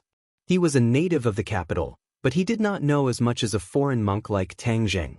Tang Zheng did not hide anything and nodded. "Yes, I knew about it a long time ago, but this place is extremely secretive and involves many confidential matters, so I did not announce it to the public." "What secret?" Yen Patian asked curiously. Before Tang Zheng could answer, Wu spoke first. "Why is there an explosion?" Tang Zheng's expression turned cold and said, "It must be Li Shan, that sinister and cunning woman. No, she wouldn't be so stupid as to blow herself up as well." Lan Yu shook his head in denial. "Song Yu." Tang Zheng and Yen Patian shouted at the same time. The two of them looked at each other and had a new understanding of this young master Song. He was truly too vicious and merciless. Even his accomplice, Li Xiaotian, was not spared. He had created such a huge explosion in the capital. Who knew how big of a storm this explosion would cause? Suddenly, a dragon's roar rang out, interrupting their thoughts. Their minds were completely filled with this sound. Being so close to the five-clawed golden dragon, the power of this dragon's roar was many times greater than outside. Everyone's expressions changed greatly, especially Marshall, whose cultivation was the weakest. He actually had the urge to kneel on the ground, and his face turned incomparably pale. "What's that sound?" Yen Patian and Lan Yu suppressed their palpitations and asked at the same time. Tang Jing shouted that something was wrong. He looked around and cried out, "Where's Li Xiaotian?" You're tuning in to the Passion Pages YouTube channel. We're so grateful for your support, and don't forget to subscribe to join us on this incredible journey through captivating stories. Your generosity through donations truly makes a world of difference, as it's the primary source of revenue that allows me to expand and enhance this channel for you. Thank you from the bottom of my heart for being a part of this adventure.